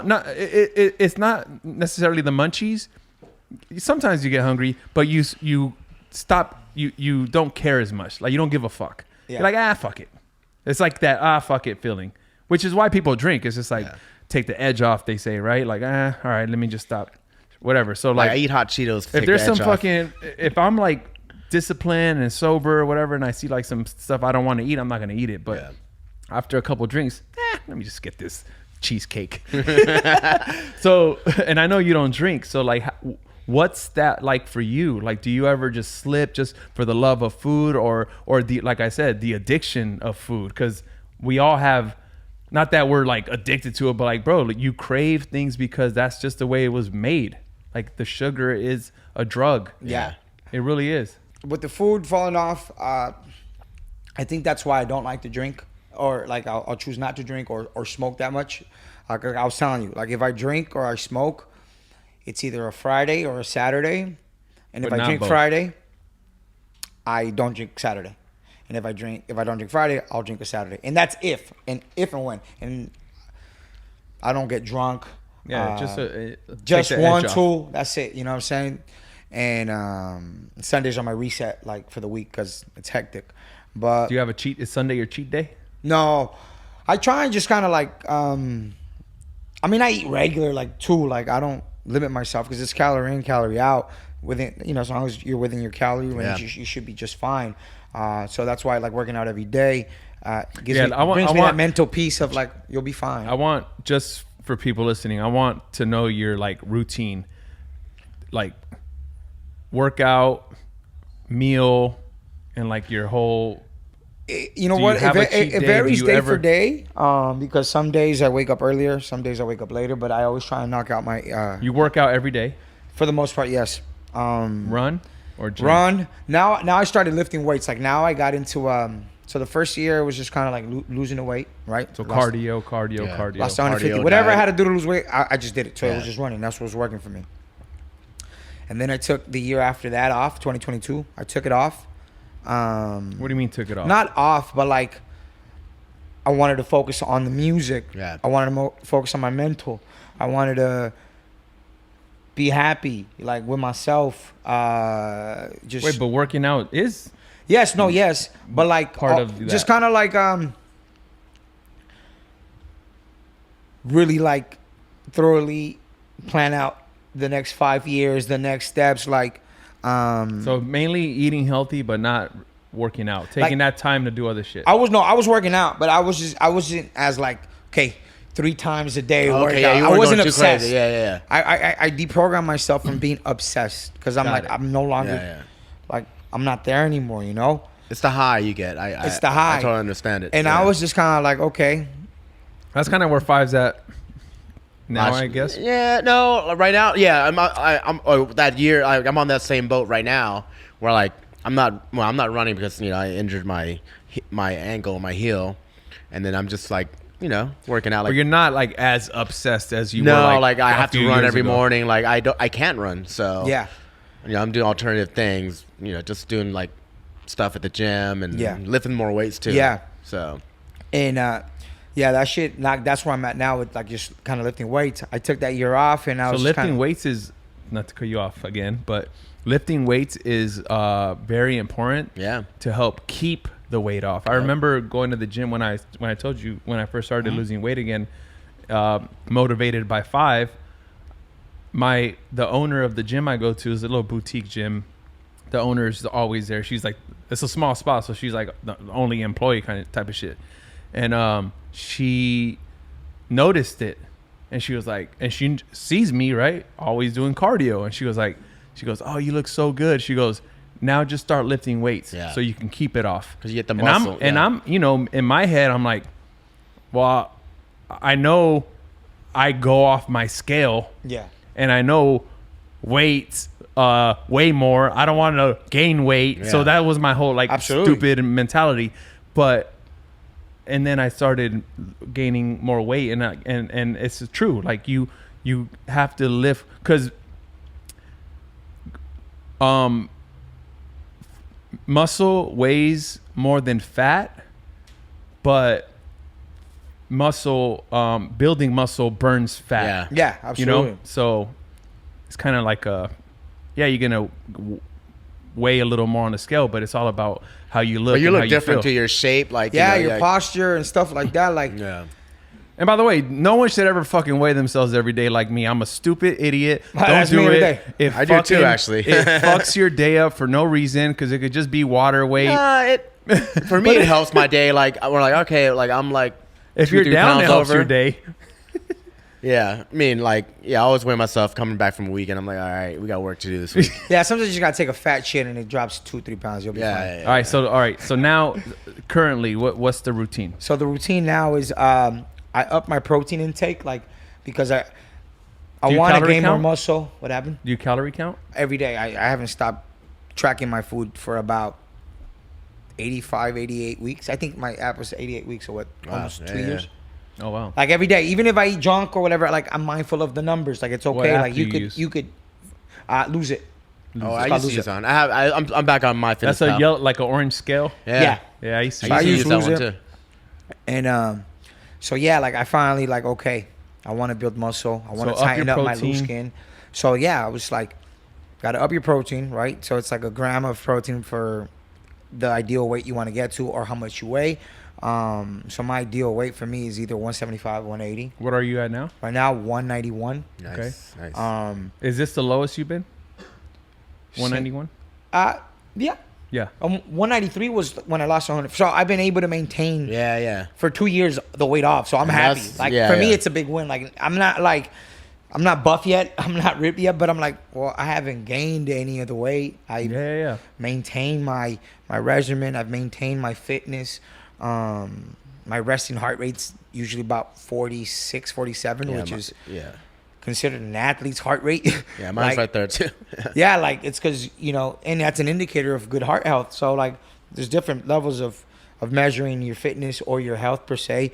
And that's one of them for me. Like if at one point the numbers weren't falling on the scale, I was like, well, at least my heart rate is dropping. Your heart VO2 matters. max is increasing. Your heart matters more than the weight scale. You feel me? Yeah, Absolutely. for sure. Shit. So now, like, yeah, dude, I've been taking the protein serious. I've been lifting like consistently now for like a month. Yeah, protein shakes, the bars, the chicken breast, the salmon, the tuna, and like. And your carbs, that's probably getting from vegetables, right? Like carbs are getting from vegetables. Sometimes I have a piece of bread or two. I don't deprive myself because, you know, from the jump I knew like I need to follow something realistic. You need carbs for energy though. Yeah, like rice, maybe energy. White rice. Yeah, and Brown, you gotta have realistic expectations or a realistic meal plan because you don't want to feel like it's a task. You don't want to drive yourself crazy. Life. Exactly. So I have for a while my sugar cravings came back for like a few months, and that was man, I was a big sweet guy. I'm missing 3 teeth as we speak, but because of candy, I still gotta go to TJ to fix them. But and I got health insurance. You got a good deal on TJ TJ though. TJ is perfect. So yeah, dog. I was just like. Now I'm like, okay, if I really want to tighten up these abs and get buff, like I got to really do it. Like I got to lift weights and I got to up my protein. There's no, scientifically, like, there's no way around it. Like, unless you fucking steroids and shit, but I'm not trying to do that. No. So yeah, my goal now for my weight, I guess, is drop down to 175, 180 and just be ripped. Yeah. I have noticed. You want to be ripped or just toned? Toned. I mean, I don't care for a six pack per se. Man. You know, I was pulling females without a six pack. Hello. But I just want to feel good about myself. Attaboy. You know. And do you still do like sweets sometimes? Yeah, I do because it's. What's your go-to? I like gummy candies, like gummy worms, gummy bears, Starburst, Skittles, but not as much as like I used to. Like I still go fast food, but like now my orders are different. Like if I go to Jack in the Box, I get an order of tacos, a 5-piece nuggets, and a value fry. Before it'd be, I get a jumbo jack with cheese, a chicken sandwich, 2 tacos, large curly fry, large Coke, and a shake. You know, like. Yeah. Of course. So like I'll still do things in moderation. But I don't know. I'm obsessed with being disciplined. I not obsessed, but like I know that if I want to be a great, I have to be disciplined. Yeah. I gotta be able to say no. I gotta, you know what I'm saying, stay on top of my shit. So that helps me. Just I don't know. Everything's like I kind of try and align it with my career. Like, okay, fool, you got the work ethic. Like, there's no doubt about it, bro. It's just a matter of time. I will say, man, it made me reach out to you.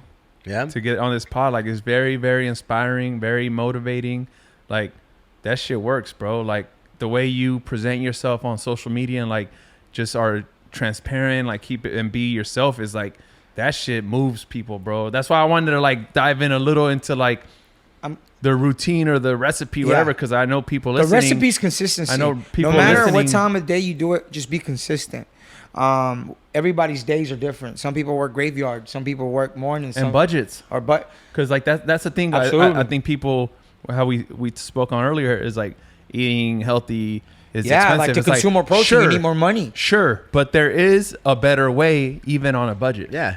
Even like you said, your Jack in the Box meal was half the calories, and is probably like 3/4 less of the bro. But that's what I'm saying. Like that's still better. That used to be like a 3,000 calorie meal, G. That's almost a pound. A pound is 3,500 calories. So like now it's like. Can you explain to me how I'll eat like shit in one weekend and gain 8 pounds? I'm not eating that many calories. I don't really think. It's like water weight. I'm telling you, it's realistically, it's water really weight, bro. So don't beat yourself up for it.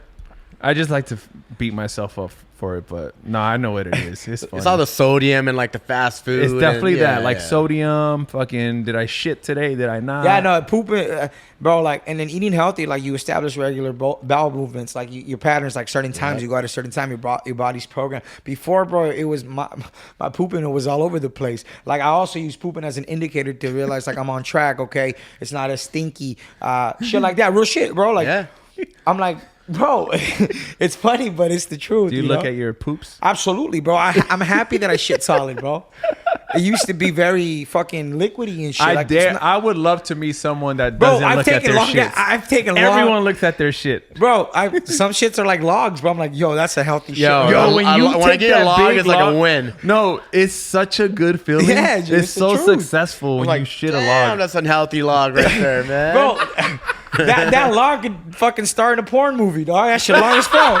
I'm saying that's a cock that came out of my ass. Oh my God.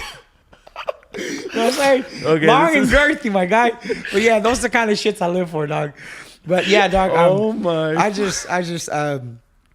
I'm glad you bring up the transparency, man, because you know what? If I can give any advice, it's just to be yourself. I always tell myself, and I tell myself, there's no one like you. Like, and not just like me speaking. Like, there's no one like you. There's no one like you. Everybody's unique. And just live your truth, man. Live who you are. Everybody's body, everybody's schedule, everyone's different. Yeah. So like, I couldn't just copy everything Five does or everything you do. Like I do what works for me. You did what works for you. He does what works for him. Yeah. And that's just it, you know? Absolutely. And I just tell people like, bro, be transparent with you, with everybody. It's like you release mental pressure. Like, I don't know. I remember I was living in a garage before I lived where I'm at now. Like I was living in a garage, but I was public about it. Like people like, how you on the radio and you living in a garage, like an ADU? I'm like, well, first of all, I'm happy with it. It's fine. But I always just want to inspire people to just be you, man. Be you. Ain't nobody like you. And authenticity, I think, can go along and add longevity to anything. No, shine through, it's funny how like some of your like Instagram posts somehow stick with me the most out of like anybody. For real? Bro, the fact that I'm like re-saying like the sit-up shit, that was word for word, I'm pretty sure. Yeah. It's tired of you fools seeing the it's not for you giving you a chance. Telling you know what I mean? Like I remember these, and I remember your post of your apartment, and it had the view. Was it like close to downtown, right? Yeah. I remember that, and I remember it was like an inspiring caption. I remember this shit, bro. Yeah, I trip out, bro. Like, and I had this conversation with my sister. I'm like, Jackie, for me, it's never the price tag. Bro, it doesn't matter to me. But I'm like, for me, it's symbolic of the journey. You know, it's where we come from. Jackie, at 27, I was sharing a room with you. You know, my mom was probably making $13,000-14,000 a year, taking care of 2 kids. You know what I'm saying? We was going to food banks, shit like that. And to be where I'm at now, I'm like, whoa, what the fuck? Like, I look at my view, I'm like, people all over the world they have this as a wallpaper because they're inspired to be here, to come here, to visit here. I'm like, what the fuck? Mm-hmm. But I try not to get carried away with that. It's just kind of like just remember where you come from, fool. 100%. And keep going. And you know what I'm saying? I tell my sister all the time, I'm like, look, the only reason why I ever want money or want like the money that I say that I want is because whenever we need it, I'll have it. That's it. It's not because if I have it in my bank account, I'm gonna feel like I'm the fucking shit. No, I want it so we don't have to feel like shit when we need it. You know what I'm saying? But it's that's real shit, man. Like we all come from like, humble beginnings and shit, and like even now, and I think early on, getting early success and making good money early on, you go through your little fucking new money phase. Yeah, and you know what? Had a little diamond chain, whatever the fuck. Like, bro, you won't catch me with the watch on. You won't catch me with anything anymore. Yeah. Those days are past me, and I'm very grateful that they are past me. And it's everything I want to make now is really just to help family. Like, I help my family as much as I can. But like, even like my mom, like a week ago, she was just like complaining about her car. Yeah. And it like breaks my heart, you know what I mean? And I'm just like, and I was trying to, it was funny because like I have a Tesla now and I have just the Model 3. In my head, it's humble. Yeah. I'm like, that's like the cheapest Tesla you can have. It's your new norm. But it's still, it's like. It's a humble car. You can get a nicer Toyota for the price of my Tesla, which is, you know what I mean? Like it's not that. Elon made that as an affordable car, right? Yeah. So that's my car. And in my head, I'm trying to like tell my mom, like, man, like we're just lucky we have car. Like, don't be grateful, whatever. She's just like, oh, it's funny for you to say you have a Tesla. I was like, yeah, but like people like I don't know. It was hard to explain to her, but anyway, my point is, I just want to like replace her insecurity of driving her car now. I want to like one day get rid of that car she hates and put her in even if it is a nicer Toyota or Honda, whatever. It's something that she'll like be more happy in. Like that's what we work for. You know what I mean? Like that's it. And it's not. I don't want a Lamborghini like that. Yeah. It's funny. It's funny how I have a car tattoo on me, and it's a Mustang, '66 Mustang, and I bought this car 5 years ago. I remember we were at dinner for Five's birthday. At where were we at? Probably Sunset. No, we were at Katana.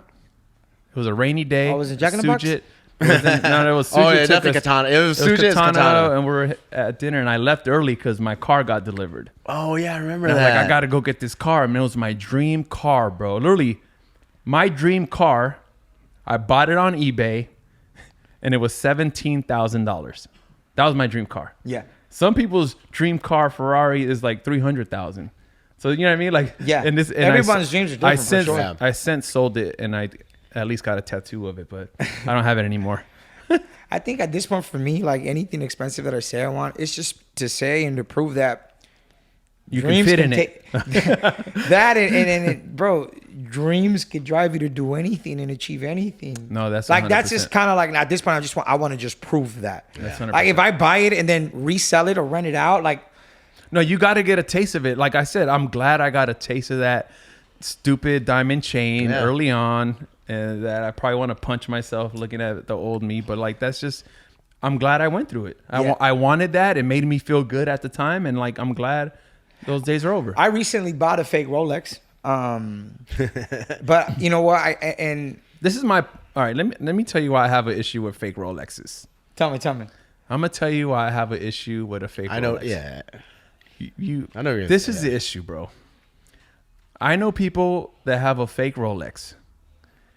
Do you know the crime in LA or in many places today, and are mainly about watches? Why are you gonna risk your life for a fake Rolex? Absolutely. Imagine it's not even like, oh, it's fake. I don't care if someone steals it. What if they kill you? Yeah. For the fake Rolex, is it worth it? No. Yeah, because like they're not even just like sticking you up, man. Like a lot of people, like That's in New my whole York, thing, they're bro. like just pulling up, just shooting you. I don't want any attention. I don't Zero. like. I sold all my Rolexes. This is like pre-pandemic. Yeah. I sold one during the pandemic, but yeah, I don't have any like nice watches. I have my Apple Watch. Yeah. Actually, I have a couple, but I bought it. I feel you though. No. I bought it because I was just kind of like, I wonder how I look with it on. That's fine. Just don't wear it, bro. I've worn it, but I was like, okay, you at least have $100,000 set aside. Yep. And you didn't buy it trying to look rich. Yeah. You didn't buy it with that intention. Yeah. Mm-hmm. Just bought to see how I looked, and They look good. all my priorities were straight. You know what I'm saying? It wasn't. Oh, it looks so authentic. What kind of Rolex? I don't even know what it's called. Oh, okay. I think it's the Oyster Perpetual Submariner. Or Oh, the sub. Yeah. And we got it for like $450. You know what I'm saying? I offer it. It's a great replica, by the way. An Armenian sold it to That's me. a pricey replica, Bought it, bro. But Those are good though. Yeah, no, and it's a really nice replica. But I bought it just, I don't know. I want to see how. No, it look. I feel you. And I do Like want I a real said, one, bro. though. Don't get me wrong. I do want a real one because at the end of the day, it's just a checking account on your wrist. It really is. It's an investment. It is an investment, and you can get one for $10,000-$12,000. Yeah. Well, yeah, you want to get for retail because right now, like the price shot up. But yeah, like the ones we had, like the goal is to get one for retail. Yeah. Yeah, that's the goal. You guys got to put me on. Don't like I wouldn't. I want to get a plain Jane though. Like I do want. I do want a real one, and I was like, listen, dog. At least no. We you had did it our right. fair- You weren't trying to play a part that you weren't, and I guess that's my only my excuse to say for what I bought it. You know, for why. No, it makes sense. But it's like, what's that one interview with like Ocho Cinco? We're talking about like he has like fake. Rolexes, right? And he was like, "Yo, man, like no one's gonna believe this fake because I'm Ocho Cinco." Yeah, you know, no, like, true. bro, no one's gonna judge That's very you. true.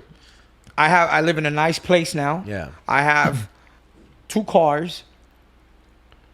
It makes sense. Yeah, of course. You know what I'm saying? So that's why I was like, okay, ain't nobody gonna call the bluff. I openly talk about it just so they know, like, you know what I'm saying? But I you're have a some real like successful homies who has like fake watches. you feel me? Like, Yeah, me too. it's like, I don't know. You know what I'm saying? No, But no. I'm gonna get the real one though. You guys heard it yes, here on the Fourth Meal Podcast. You're I'm getting a real one. You're getting a real one. But my point is just, be careful. Yeah. I don't. To me, right now, it's just not the I time. wore it in Mexico. Not Nothing the happened time. out there. Yeah, G. Bro, no. Mexico's safe though. People, bro. No, I love Mexico. People have such a bad perception of Mexico, especially Mexico City. My dad, I used to have it. My dad used to get so mad at me, bro, because my dad is like Mexican to the fucking, like, he's been here for 40, 50 years and still doesn't know English. Like, he's like, and we'd talk about Mexico City, he'd be pissed. He'd get mad at me when I say it's dangerous. And he would be like, in Spanish, but he would tell me, and it makes so much sense what he would say. He'd be like, he goes, all right, if you think all this shit is cartel, everything ran by the cartel, he goes, okay, they own all the hotels, all these businesses, and they depend on tourism. He goes, do you think they want to mess up their money? They care more about their money than anything else. The only thing they kill is competition, other cartels. Yeah. They're not going to mess with the cash flow. That's why they sell drugs to make money. They're not going to mess with tourists. And it's just like, look at it here, like, bro. And it's like all we see is what's on the news. And if you look at the news here, this is the worst place in the world. It's crazy. Yeah. I mean, so I'm what's in the thick next, of it, bro? so- Let's talk about what's next for you. So I've been dropping singles every month. I always wanted to be like Tiesto, Steve Aoki, Dioro. So your all goal, the greats. Your ultimate goal is Festivals, still compa. that just EDM. I want the Blanco money. G. I want that pup bag. I want Kiss FM to play my shit. Ooh. feel me? You want that Vegas bag. I do want it. That's And not I do even, want it because I that's see not guys like Blanco you, money, and I bro. know it's possible. And That I'm ain't Blanco. inspired. That's like European. Like that's like that European money, bro. Where the Blancos come from, fool? From Europe, dummy. Did you fail geography, Eric? Yeah, I did. I dropped out of high school, bro. For real, did you? Of course. Oh, tampoco I'm no telling sé. you, bro. I'm like the most uneducated. Just like Same here. I know more about life than because of like YouTube and Google. And I life love experience. YouTube and I love Google. Yeah. I, Yeah, of I course. stay on, Best. bro. Podcasts. I feel like- there's school. By the way, LAUSD, where we come from, like you're not learning shit. That's period. So even if you said some of the most successful people I know dropped out of high school, then go to college. Why? Because it's bullshit. It's that all- and there's it's a that fucking- drive, bro, to prove everybody and everything wrong. Statistics, you know what I'm Yeah. saying? It's all about the individual. If they want to learn, if you want to learn, Facts. there's a place, there's a way for you to learn. Facts. Whether it's from books, podcasts, El que quiere puede, you know what I'm saying? YouTube. That's You have to it. want it, you know? You Yeah, have to want it. You have to want it. And yeah, that's next for me, man. Like, I feel like it's right there. Like I feel like it's right there. It's just a matter of time. I know. So you're putting out music every month. I've been putting out music every month. I just put out a song with Syph. Shout out Big Syph. Thank Yeah, you of for playing course. that, bro. Yeah. Nice.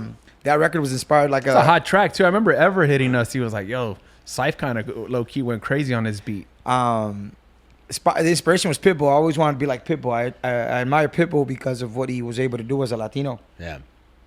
and just every age demographic, every ethnicity, still maintaining his essence. You know what I'm saying? Like, bro, that's so admirable to me. So shit. Hopefully one day I'll be able to do a song with that fool, dog. That's definitely on the bucket list. But yeah, dog, I've always just wanted to be global and shit. So I think that's what I'm working towards right now. As a producer or artist, because I know you're also you're on, the one you released with Syph. You're I didn't actually want to on put the vocals song. on that because I want to be DJ producer, right? But then I'm like, well, Calvin Harris does his own vocals Yeah, you can sometimes. do it Yo, he's a monster, yeah. bro. Oh, he's a Still one monster, of my monster. favorites. So I'm just like, at that point, I was like, okay, I'm just in my head. Yeah. Shout out to Cy for really just talking me off the ledge. And he's like, bro, just do it, you know? Yeah, And I'm man. like, no, you're right. You know what I'm saying? Because at the end of the day, that is a part of who I am. A recording artist as well. Yeah, I'm a DJ. I'm a producer. I Writer. mean, you know, or more of an executive producer, depends on who you ask, writer. And I'm like, okay, fuck it, that's my truth. I could, if I'm gonna do all of them, I'm just make sure I'm doing them well. That's Yeah, it. man. You know what I'm saying? Be the whole package. And so that's what's next, man. I definitely want to be able to make, you know, as much money as I do in radio now through music and build a catalog. So is radio your main income today? It's that, and it's, you know, Endorsements. and stuff?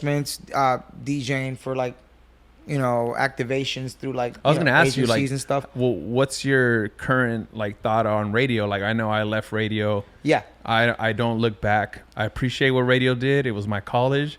It was time to go, and like, I was very happy leaving. Grateful. But do you I what I just mean find is, like, myself constantly do you see you being there a long time? no, because I'm constantly thinking of what's next. You know? Yeah, of course. I don't see that as, like, if I wasn't having these constant thoughts and just like one, like, I know it, you know, I just know it's not forever.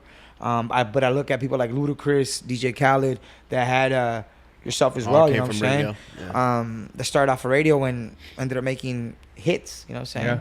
Like, bro, you co-wrote one of the greatest songs of all time, Shots. Yeah. You know what I'm saying? Got the Like, plaque. what the fuck? You know, and but forever, I don't think so. Yeah. And It's a great it's platform. an It's a amazing great platform. It's Great- changed my life. You know what I'm saying? Yeah. Shout out to Cruz, shout out to Jeff, shout out to Crystal B, Echo. Shout out to Echo for sure, man. God damn For you. you know, putting me in that God position. damn you, Echo. Nah, Echo. I'm gonna give Henry his flowers. To me, he's like a therapist. Bro, he's 100% a therapist. Therapist. I could fucking- I call him, he picks up, and he just hears me out. I have 1,000 ideas. If I have a new idea that pops out, And he always has the answers too, right? he has Always the has answers, or he just hears me out. I Yeah. don't talk to a lot of people, dog. But I talk to him because I know he's been through the motions. I know Yeah. he's been successful. I know he's him, He's him. and that's what I appreciate the most. I'm talking to someone who's authentic as well. Mm-hmm. So, like, yeah, I love that fool. You know what I'm I saying? love He's like that a guy big too, brother. man. He's like, I feel he's like, like a mentor. yeah, him and I don't talk as much as like we used to, but I want to change that because, like, I have so much love for him, and I don't know if he thinks I don't or whatever the case is, and it's I don't even have an excuse why I don't facts. talk to him. It's just the way it is. But Yeah. like, man, It's like life. the love I have for that guy is Yeah, fucking. for sure. He knows, and every time I talk anything, I go back to him. Yeah. Him and Vice. Yeah. But him first, because I know Vice through him. Yeah. Yeah. So that's like the fucking reason. I call him the reason. Yeah, he's the reason. He's the I reason. call him OG. Like, I just do. OG. Hey, OG. And yeah, you know, I was actually just thinking about that today when I was hiking. I was like, yo, you know, we gotta wake up every day and pour into things that matter to us: dreams, health, and people we love. So Yeah. that's checking in, saying what's up. And even if it's not reciprocated, do it from a good place. Do it because it fills you up, you know? So Yeah, no, for sure, change that, bro, because I gotta change that. you know what I'm saying? It's those are healthy habits, you know what I'm saying? No, for sure. Having dialogue and just telling someone you care about them, you know, just because, fuck it. Yeah, man. Yeah, no, For sure. and it's funny because, like, I kid you not, that's something I think about often. Yet I still, whatever gets in the way. You know what I mean? Like, I fucking gotta print these shirts, ship this package, do this. But like, there's no excuse, and that also comes with family, man. Like, I don't talk to my family as much. Talk to my mom the most, but like my dad, like, I know, you know, we're all getting older, and like I know how much he loves to see us, and you just got to change shit, bro. Like I make excuses in my head, you know, and it's just fucking I stupid. think all of us, man. You know? Yeah. That's one thing so when I told you I took that year off, like, kind of just focus and stuff, I wanted to really improve my relationship with my mom and my sister. Not that it was bad, but I felt like it wasn't to its full potential. Right. And I'm just like, look, if this shit really takes off, like I said, it's going to take off, I know I'm going to be busy. I know I'm going to miss a few more things that I probably missed while I was dream chasing already, you know? So I wanted them and I wanted us to all align and be in sync and understand that the love we have for each other is unbreakable. The communication is always going to be there. Even if I'm fucking other side of the world, like I want them to feel the love. I want them to feel that I'm there no matter what. So I felt like it wasn't that point at that point. So like, yeah, like now every other week we sit down and have conversations, and I'll tell my mom like, hey, you remember when we went through this? Like, what was your thought process when that was happening? Like, why did you make those choices that at that point in my life affected me? And I felt like, what the fuck? What did I do to deserve this? Now that I'm older, I could understand her perspective. Like, I can understand that she was going through her own shit. Yeah. You know what I'm saying? So it's good. It's good to have those conversations, and at least I try to have them so I could understand my mom, because one day she's going to be gone. Yeah. And I won't be able to have those conversations with her. For sure. And I want to understand her. I want to understand my sister. Of course. I mean, that's my only sibling as well, too. So, yeah, bro, I was just trying to get right, bro. I was just trying to get right. I'm like, bro, I got homies that have the kind of success that I aspire to have. They have the gigs that I want. They got this, you know. But like a lot of them, I would realize like they got drinking problems, they got drug problems, and I feel like that all stemmed from the success hitting them and being overwhelming and never really healing from whatever they I had feel to heal from. attacked. No. I'm just kidding. I was thinking that. Yeah, bro. So like, I'm over here. nah, pour away, fool, pour away.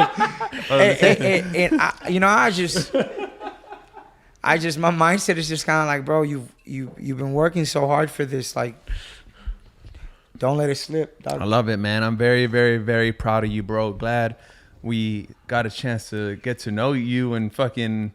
There's still more, dog. I'm still thinking. I know there's so much more, but I don't like, really talk, dog, so I appreciate you letting me open up a little bit and no, taking this is amazing. a Like, glimpse of my complicated thought process. And I what feel was you, man. I do know from, like I said, from the past episodes of like us diving into our health and stuff, people have questions and really appreciated advice. So if there is someone listening that struggles with their weight and doesn't know the way, like, do you have what's some advice you can give, like someone like a young Lechero listening right now?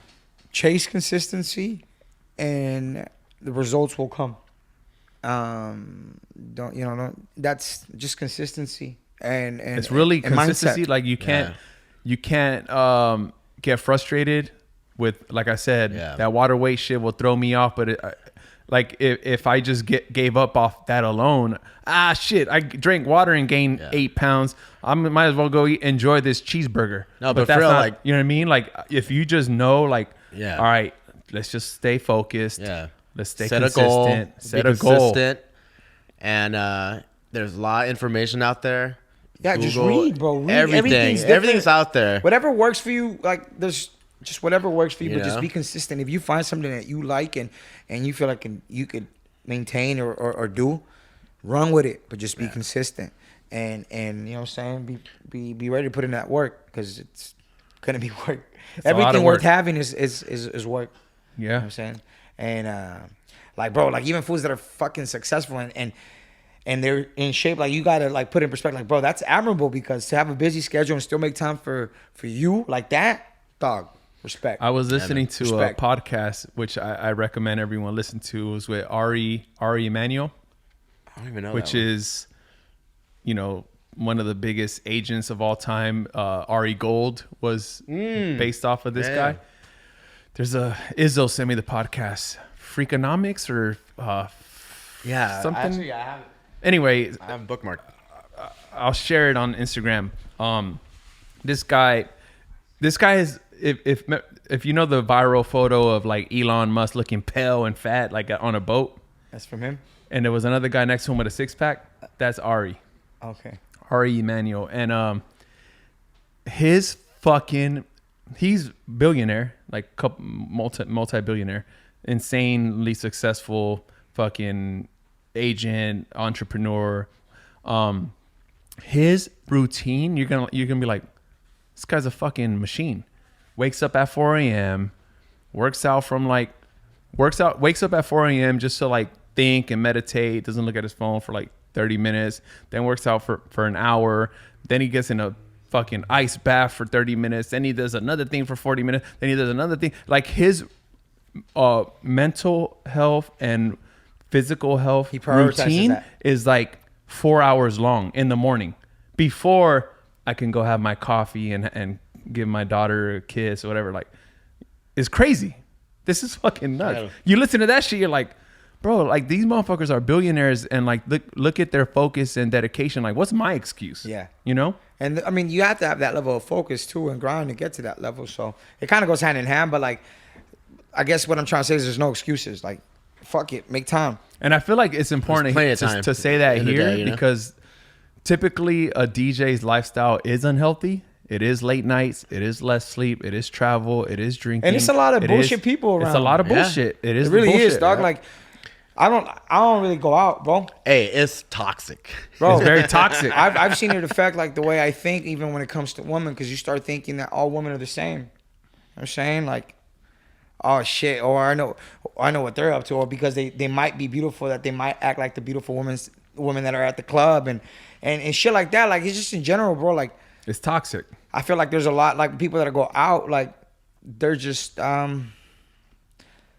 I don't know. Sometimes it's not just like they're not celebrating; they're just trying to get away. You know, Yeah, like yeah, I yeah. understand, turn up, celebrate, dope, but like majority of people that are like out turning up, I feel like they're trying to escape something. No, for sure. So like, you want at least me, like I want to be around people that have substance and know where they're going or have a sense of idea of who they are, and avoid people that are kind of going through the motions, because sometimes you can get consumed by it, or I don't know. But yeah, dog, like there's a lot of like, I just like, bro, if I'm DJing and I'm out, G, like I'm sorry, yeah, I love yeah. you guys, but it's just because it's it can be a lot, man. So you don't go to the strip club after the club I like used 5? I used to go to the strip club a lot, bro. It was a time when I was, a big guy. I wanted the bad bitch. Yeah. And that was the easiest way for me. Like, okay, dog, I spent $150, save myself from trying to be emotionally invested with a beautiful female that potentially might not like me after I try and be, a gentleman and treat her the right way. Well, fuck it. There's the bad bitch with a BBL. Let me drop some cash. She's mine for 15 minutes. I got my fix. I'm out. You know what I'm saying? It was a logical. It was just logical for me, Is this at Hong Kong? No, I only went to Hong Kong once, and I never didn't pay, been. and I didn't I've never pay been. never paid a fuck either. I went because my cousin Tito used to love to go. He's locked up right now, but that's the only time I went to Hong Kong. I've never been. And I don't want to go. Yeah, nah, fuck No, that. no. I'm kind of curious. I just want to go check it out. Have a for- cerveza. Have one beer. Have one and beer, a taco. bitch. But I mean, you guys been DJing so many years and constantly traveling. Long time, man. Too long. How do you find peace between all that? Because that's where I'm at in life, dog. Like, When I get back peace home. is the most valuable. Yeah, I think what you said, like, I don't go out no more at all. Like, bro, like, and it's not. It sucks because like we know how the DJ world is. Like, friends support friends. You go out when they're playing, they go out when you're playing. But it's just like, man, like, if I'm home, bro, I am home. And that's a result of COVID, of the lockdown. I was out all the time. I didn't know how to be home. I was out, bro. If someone who's at Avenue tonight, I'm there. Who's at this? I'm there. Who's we were out every night, bro, and it was very, very unhealthy. But we thought, this is a thing I think people listening should know is like you feel like you have to be in the scene To be seen. to be, you have to be in the scene. And again, sure, true. We were to us, younger, yeah, like- it is important sometimes. I will say this, for some people that are trying to break in, the more they see you, the more they get to know you. Facts. Very important. Yep. Out of mind, out of sight, or out of sight, out of mind. But as someone like at our level, not to, You guys are established. we're established. And like, did I really need to go to Avenue when I DJ'd there last week? And that I really need this fucking hangover? Yeah, Like, we definitely pick and choose. there where was we a go lot now, of shit yeah. I was doing that I didn't need to do anymore. Yeah. And I didn't realize that. And then, man, when we were locked down, we're streaming, was fun, drinking a lot too, but I started getting into like designing again. And, Bro, you're so good at and that. I was focused more, You're bro. so good at that. I've told this motherfucker I want him to creative direct a project for me. I would love you to, are bro. immensely talented. No, I thank you. And Henry it's tells funny. me that shit comes like it's like he's told me like Eric is just stupid. Well, I've been talented. drawing since I was a kid. Yeah, yeah. I've been into Artist, art yeah. my whole life, and I was designing. Bro, it's funny. Like one of our first HMC merch drops was a hoodie with like prints on it. I think I downloaded Photoshop that day. I didn't know what I was doing. Yeah. Get on YouTube. You learn anything on YouTube, and like that's still like one of my favorite hoodies to this YouTube day. University, But baby. Bro, I just dove in. Didn't know what I was doing. I still don't know what I'm doing. I'm learning every day, bro. But that being said, COVID was when I was like, I took focus. Miles Medina drop was one of my first like, oh shit, You did a this could project. be something. Yeah. Because he sold so well, and I was so proud. I still see people wear it. I still love wearing that shirt. Got inspo from a mug from Philippe's, and that really changed my mentality of where I'm at today. The reason I don't go out no more is because I can't afford hangovers no more, bro. I can't afford that day in bed. I need to.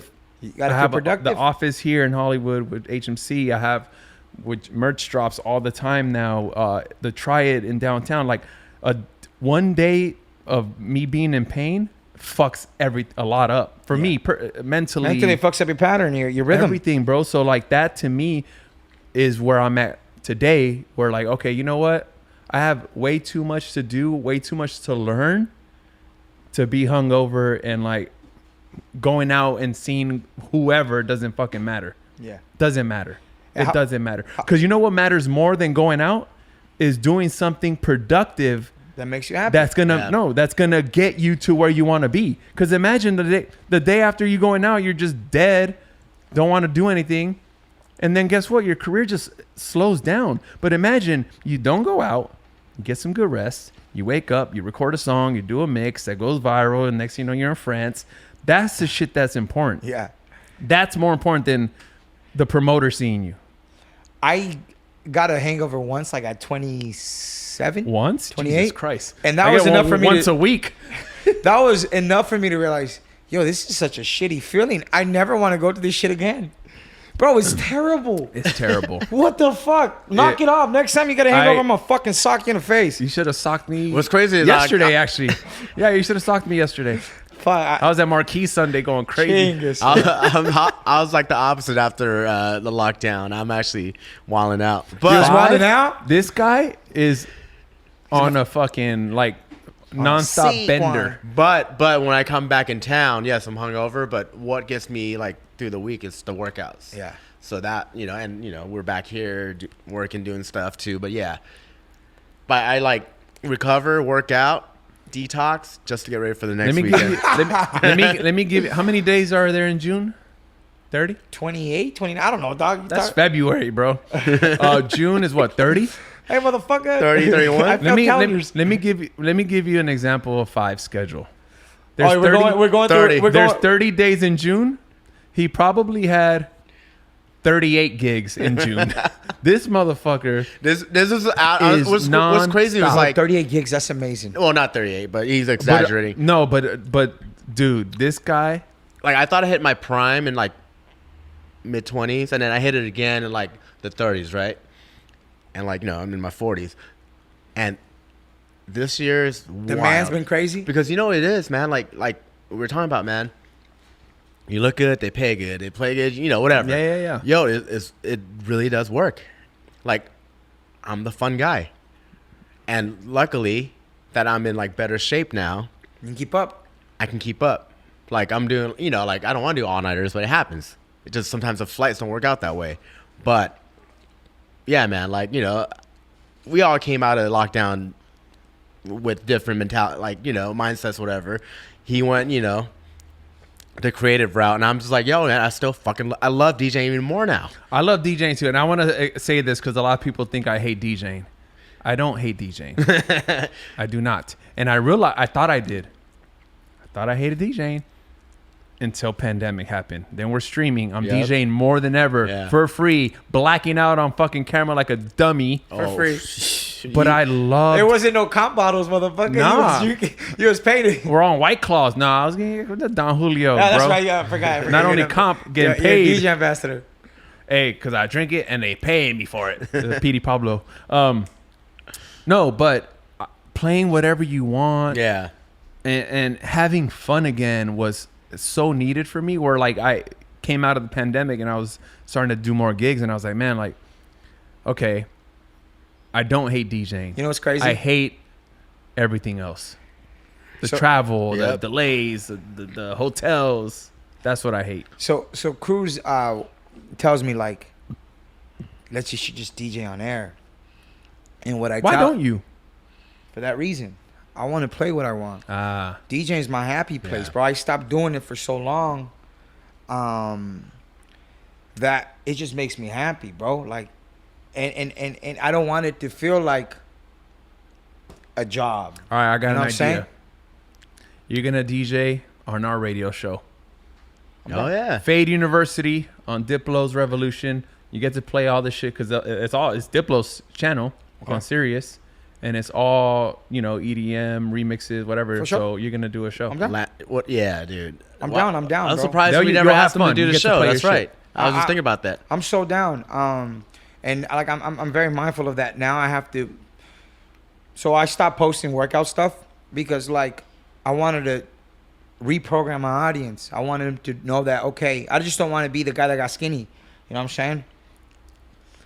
Now it's time to put out DJ content, Yeah. so they know that I'm actually a DJ. Dude, this is funny. So I stopped. This So is here, funny. like I was working out, but I wasn't posting like I was. I wasn't Yeah. upset. I still, because- because I'm like, I really got to reprogram the I audience. totally feel you on that.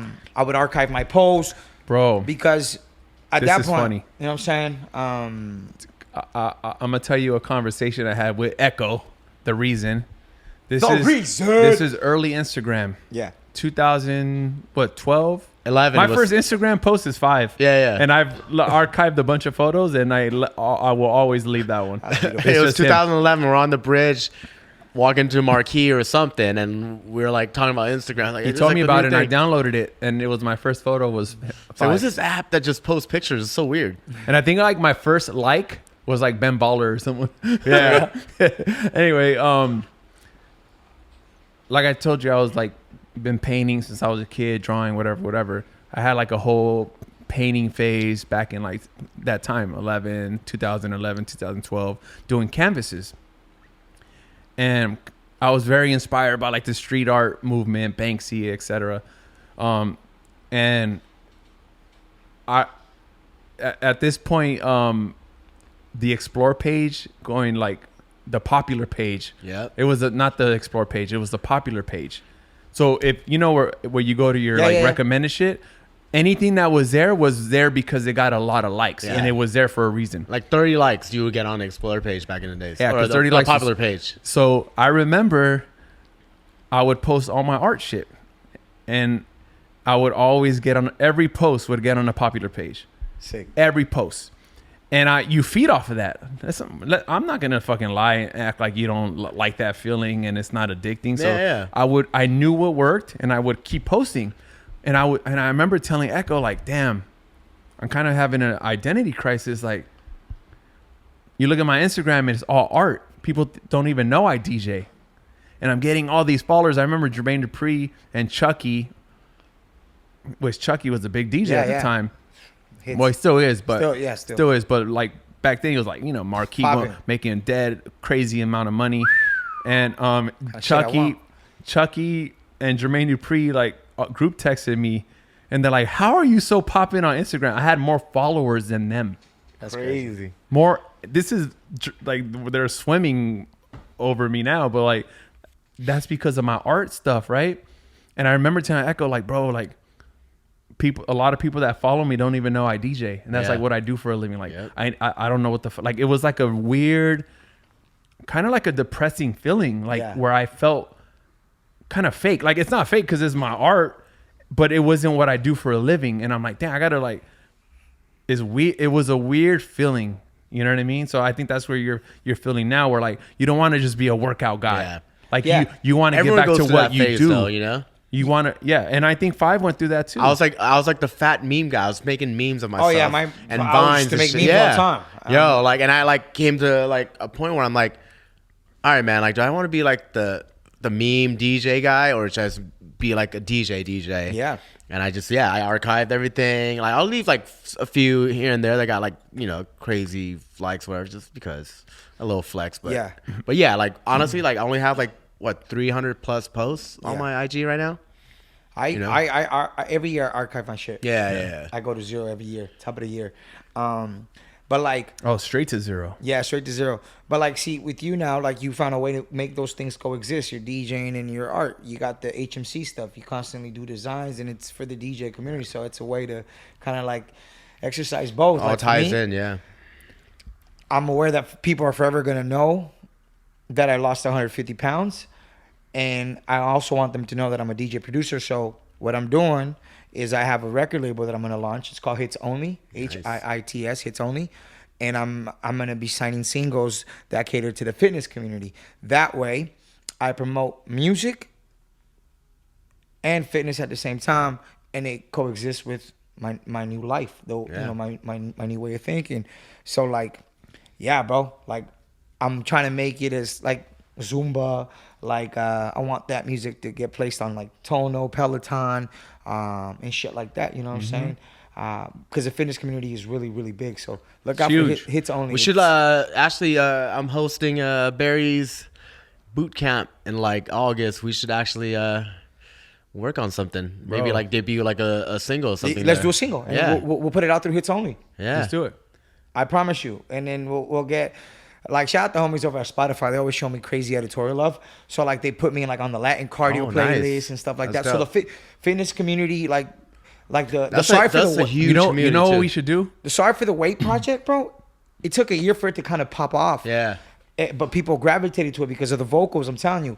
One of the vocals was like arms, legs, abs, chest. If you're feeling sexy, flex. Has any of them like gotten like made it on like a TikTok like fitness whatever? TikTok, no, because I haven't ventured into the fitness influencer campaign strategy. Yeah. Like I haven't had a budget for like fitness influencers to use that song for a video and then have their followers tap into That's it. But crazy, like a budget for it. see, there's that strategy. Yeah, you know what I'm there saying? is, though. No, that's right though. But like off of just the editorial playlist love, bro, I got people from like just like, bro, like I work out to your shit all the time. And I'm like, You what? were surprised I even had that shit in my Serato. The caliente, yeah, because you know what? I don't promote my music as much as I should. Yeah. I just kind of like, I never like to feel like I'm selling somebody something. Yeah. No, I want feel them you. to like, yo, you fuck with Like it. naturally fuck with it, yeah. We should do a in downtown at 736. We should do, because they like my girl does like a wellness it's called the Wellness Project every month. It's like yoga. Yeah. And her friend. So even that, fool, and like her friend does like it's crazy, bro. So- it's like a community, but I want to do it It's with you grown guys. though. I've seen like So the It's last grown. video was crazy. It's amazing. But I in that space, we need to figure out what to do, whether it is yoga or meditate or whatever you guys are into. I don't think you do yoga, but Nah, yeah. I love yoga. I'm you open need, for anything. You need to stretch. But it's funny you say meditation and yoga because even through the Hits Only branch, I was already looking into hiring instrumentalists to compose meditation music. All that I'm gonna shit, show you bro. a video of this shit, 10-hour meditation loops, millions of views on YouTube. yeah. I'll play it before I go to bed. Like when I go to Bro, sleep. it's just nobody's capitalizing on it, you know? So Yeah. I'm like, bro, that's the way, like, bro, I could play my singles that are slaps that I have fitness vocals into my sets as well. Yeah. And it's like, you know what I'm saying? Like I wanted for me, like my persona too, like my DJ sets always go like in running shorts or workout gear. Make sure to tell my fans, hey, bring your Fitbit, bring your Apple Watch. We working out. Come work out with me. That's what I wanted to tell them instead of partying. Like, yeah, we're partying, but the I'm saying come Do you work do out. a run club? No, I was should do thinking that. of doing a hiking club. You 100% should do a run club. And I wanted to call it Desde Cerro. Instead of Desde Cerro, Yeah. like, you know, hill. Of course. So yeah, I mean, You should do that. yeah. I feel like you have a community, and I feel like that will get bigger, and that will help you in ways that you didn't even imagine. I definitely want to Because start community today It is yeah. like the most important shit. Absolutely. Because people are sure they're addicted to social media and their phone, but like a lot of people that are tired of this shit, man, and they want to do real life experiences and events and community. Like I have a very successful friend. We have a very successful friend in fashion, and he'll tell you his run club is like his biggest achievement. Yeah. And it could be like 30 people running with him. And this is a guy that's made millions of dollars on clothing. And his run club is like his best community and like even also Fills you our up. other We're boy. talking about D. Yeah. My other boy, Woody.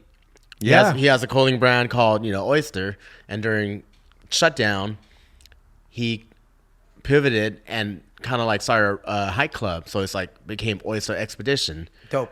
And like we had a hike club. I got in on like the third hike. It was like every other week, right? Went from like 14 people to like the next 2 weeks. And we weren't doing shit. So I had all the time in the world to go hiking. The next week it would be like 30. Wow. And like this was during shutdown. So like people were freaking out. And then one I went was like, this was like Jerry Lorenzo was there, like Ivan Jasper. So it was like, and we had 50 people.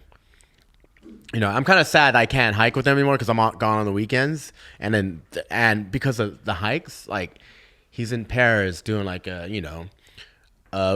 shoe release and like has a show like has Because he met people that came to those hikes. No, he was already connected, but Yeah, also like, but the brand is like, like LRG day. He's an OG. yeah, he's an OG, but he's like has connections, but also like this brand from what it was, before, pandemic became a whole different brand. Yeah, it helps. That's what I'm saying. Like, if you build the community, that helps everything Yeah. else. Like, I'm trying to do that with Try It. Like, Yeah. I had a community during streaming. Like, they were there to support you, and I loved it. And unfortunately, I had to stop because I needed the room, so I broke down my stream shit. But now I'm gonna replace that with live events. Like, gonna start doing like a wine night and invite people, and then do little pop-ups and do little things like that in downtown in that space, just to build that community again, because that's what's the most important. You know what I mean? Like, and I think with you and your journey, bro, like if you did, whether it is the hike club or a run club, like, and you grow it from 5 to 10 to 15 to 30 to 100 people, like that shit is going to be the most impactful thing that you have ever done. Absolutely. More than your 10,000 fucking SoundCloud followers, whatever, like that. Your 100 people going to run with you. Mm-hmm. Think about this shit, bro. 100 people went to go run with you. That's crazy. Yeah.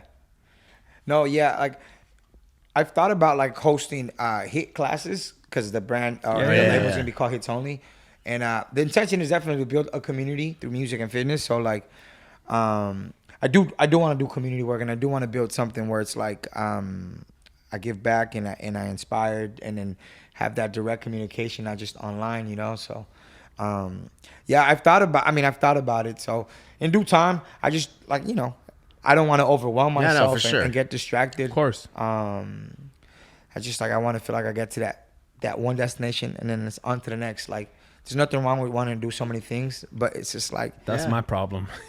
no, and trust me, I'm the same way. And I used to be like damn, Lechero, you're good at everything. I'm like, what's the saying? It's like you're good at everything but master of none. Like jack of all trades but master of none. Like, Definitely me. and I'm like, fuck yeah, like I want to be a master of all of them. So like, I want to point to something or 2-3 things that I'm been able to manage to do so instead of just like everything. Because then what happens is, you making progress and everything and slowly, but since it's so slow and it's through everything, you get frustrated because you think you're not making any progress. Yeah. But you are, except it's just you're making progress throughout all the things you want to do, and it's slow that you fucking I'm a you big think you're not. So if you focus on one thing and you're making progress, then you're like, oh shit, I'm making progress. I'm making progress. I had a conversation with a friend of ours. I don't need to say his name, but he was trying to chase too many things and wasn't necessarily successful at anything yet. Where I was just like, one of his biggest inspos was like Diddy and shit. And he's like, oh, Diddy could do this. I was like, well, listen, bro, like Diddy was successful at guess what first? Bad Boy record label. From that came Ciroc. Then comes or Sean John. Then Ciroc. Then this. Then this. Then this. But he didn't say, oh shit. He didn't wake up one day and say, you know what, I'm gonna start Bad Boy, I'm gonna start Sean John, I'm gonna start Ciroc, I'm gonna start De Leon, I'm gonna start this, I'm gonna start that. He didn't do that. Yeah. It came from one, and then all right, cool. Bad Boy's good. I have people running it. Here comes Sean John, hand in hand. My artists are wearing my brand. Yep. Here comes it, and it was like that. And I had a friend that wasn't necessarily successful at anything yet, and had ambition, which is nothing wrong with it. You know what I mean? But I was like, focus on one thing first. What's like the root first, the passion. What are you good at? What are you best at? Mm-hmm. Then, all right, cool. I'm successful here. It's making money. Let me branch off. You know what I mean? Yeah. Like that's really it. And I don't know. He didn't take my Diddy advice. was supposed to hire me. We interviewed him, and then he hired me on the spot to do his Latin brand consultant for Home Enterprises. So essentially, kind of like help him connect the dots with the Latino community, create campaigns and shit like that. But that fell off. That fell through. I had What 3 happened? meetings and it never hit me back. I don't know, but I was so excited, man, because he was one of my idols. You know what I'm saying? Like, Diddy's bro, that like, boy. you know, I had a meeting with him at his I want to house. have a record label. I want to be a manager. He's that boy. And But he, like you said, he focused one at a time. Yeah. It was Bad Boy first, and then other things. yeah, you could do everything. Other things came you from will it. do everything. You know what I'm saying? If you think about it, you will. You know what I'm saying? If you put it out in the universe, it's just gonna happen. What's You just gotta wake up and get to it. He who chases 2 rabbits catches none. Got catch 1 rabbit at a time. Yep. Feel me? And you'll catch them. It's just Yeah, time. catch one, and then you go get the other one. Can't Patience catch is the both. most Like they're important. running like crazy. At what point in your guys' lives did you guys were you guys happy and content with what you guys were doing, or felt successful? Never. You haven't felt. I think in phases for me. Yeah, I mean, like I said, There's just spur of moments like of happiness, like Yeah, But shots, for example. I mean, My first- getting on the radio, doing shots, getting my first Vegas shit, getting my first exclusive residency at Vanity. Like, there's pockets, but I've said it before. Like, happiness and all that is all temporary. It is. It's That emotion. is daily. Emotions are temporary. Daily work. So as much as those were like wins and like you feel good about yourself and like, yeah, I'm killing it, but like What's it next? doesn't I'm like that too. I think the more you become successful, the more pressure you put on yourself, and the more it like fucks you up and like makes you depressed because you feel like even now, man, like I'm fairly successful and did smart decisions in my life where like I think I'm okay. Don't have to stress about the next, bill, whatever. Like I'm fine, but like I'm not satisfied. I always want more, and I always think I could be doing more. What's that next thing that you're chasing that's gonna help you get there? You think is it Try It Studios taking off? So it's funny. It's funny how Try It Studios was born during lockdown, and at first I was like excited when anyone hit me for projects. So I did projects for parties, projects for other DJs, projects for this and that. And then I got to a point where I was unhappy, man. I was questioning myself every day, like, damn, what the fuck am I doing? I make way more money DJing. What am I doing? Why am I going to this print shop every day in traffic, picking up this, picking up that, doing this for this and this and this and this, and making barely any money? And I knew I was growing something. I know, and it was, fulfilling just because it's like different. But it was really hard. And I did a couple projects like the Call Her Daddy, right? Like That's huge, by the way. it was, it's a big podcast. And I'll be honest, man, like it didn't do much for me. Really?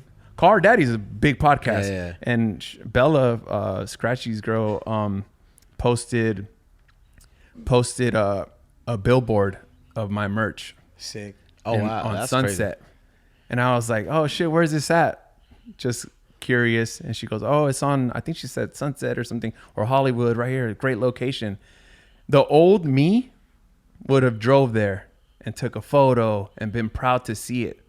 I didn't care. I was too. It was a lot of work, to be honest, going back and forth with her.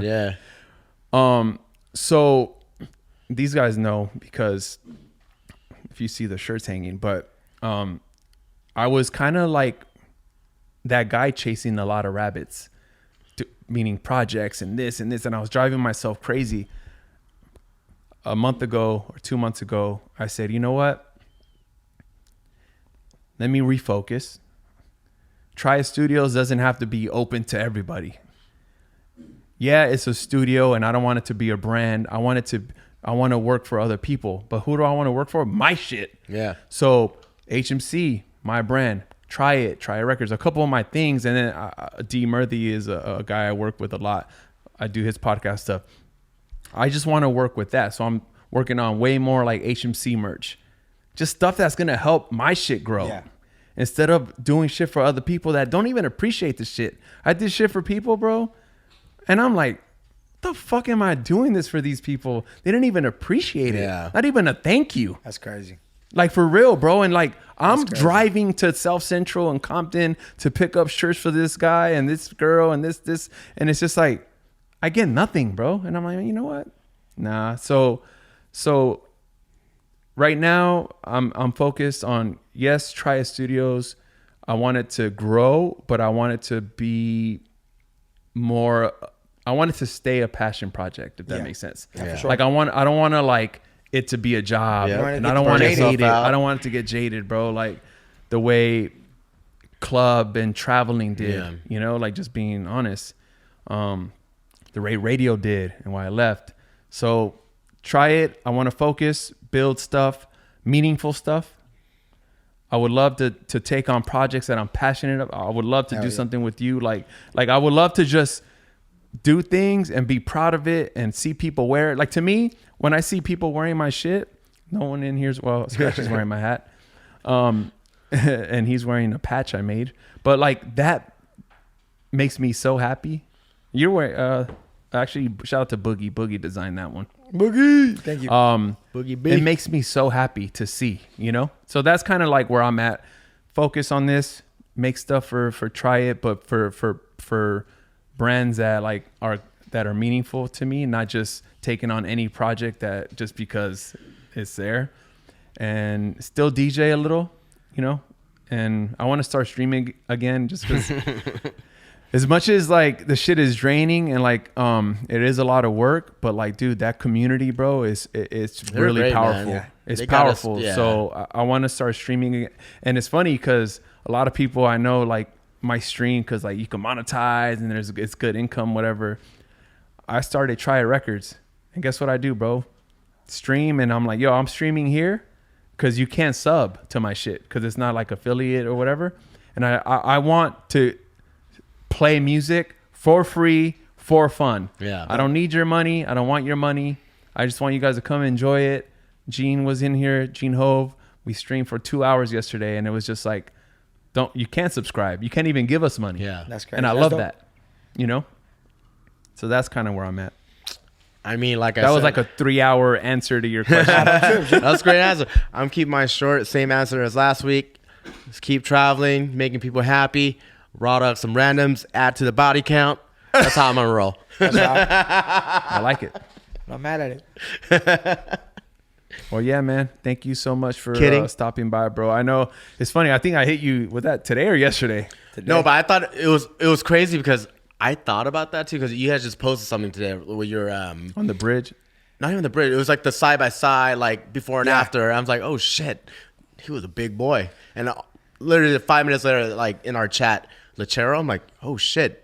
Deluxe must have saw the same fucking post. Yeah. Yeah. No, I saw the one of him running shirtless. Yeah, I love the running ones, man, because I get, you know, I'm like, yeah, that's my dog. Like, every time, you know. No, I always see a DJ 5 flag in there for sure. No, but like, when, you know, like when you see a runner. Imagine like Eric. Eric is a little light with the lights. No, but. No, I don't. He's been more consistent with it. I'll be honest. I stayed off. I'm not. It's not even. He doesn't even post. That I don't like. What you did. I don't. I try to like avoid social media. Oh, you trying? Damn, dog, look at that. Damn, my $5 fell out of my pocket. I try to 20 down there. I try to avoid social media, so it's not like that. I'm too cool to like some shit. I just don't see it, and my algorithm is fucked up too. Yeah, to me, social media is just a tool. You know, It's just a marketing tool, man. That's all it is. Don't get caught up following All trends. it is, don't. man. You know what I'm saying? Don't try and live a life on social media that ain't you, or it can get too expensive for you to afford. Yeah. It's just, if you're not making money off of social media, then Yep. don't make it a priority. Yeah, no, seriously. That's it. That's it. Well, Dope, thank you, man. bro. Thank you, Excited to work with you in the future. And Yeah, we're going to do that song, fool. Well, I didn't mean to do a song, but like we should drop like your next project around that time, like, and just debut it there. Well, I got 'cause this could songs be- ready if y'all want to do a fade. Let's check single. Oh shit! All right. Hey, That sounds good to me. We gotta talk, bro, and I'm we're gonna have serious. you on I'm our about show. that action, dog. You see me? I pulled up quick. And we're gonna have you on our Yes. show too. That way you can, like, I know you wanted a DJ stuff you want to play. Yep. You could do it on Absolutely. Fade University. Ya so, está. yeah, thank you so much. Thank you, Lechero, follow him on Instagram. He paid a whole $50 for it. $100. Remember, I gave him an Oh, extra. 100. $100. $100. Give him an extra 50, dog. At Lechero, Twitter too, or nah? At DJ Lechero on Twitter. DJ. And then I'm not on Tinder. I'm not on Hinge. I'm not on Bumble. I'm not on that. No. Why not? Oh, you're on Raya though. Nah. I don't do social media apps like that, dog. Dating apps. You know what I'm saying? In person. like- I'm an in-person kind of guy, G. But you don't go out. The sucias love me in person. You don't I'm go a out. personality kind of guy, Mike. You don't go out. You said. My selfies don't do me justice. Where do you meet the girls? You don't go out. At the club, G. You say you don't go out. Well, I mean, when they're there, or they slide into the DMs. Oh, DM. You're a DM. DM him. Sometimes. nah, chill. Shoot Stay him a away. DM, guys. I'm trying to find something consistent now. Love you, bro. Very proud of you. Thank you, dog. Gracias. Appreciate you, Thank man. you guys for the invitation. Yeah, of course. Thank you guys for tuning in. We will see you next time. Peace.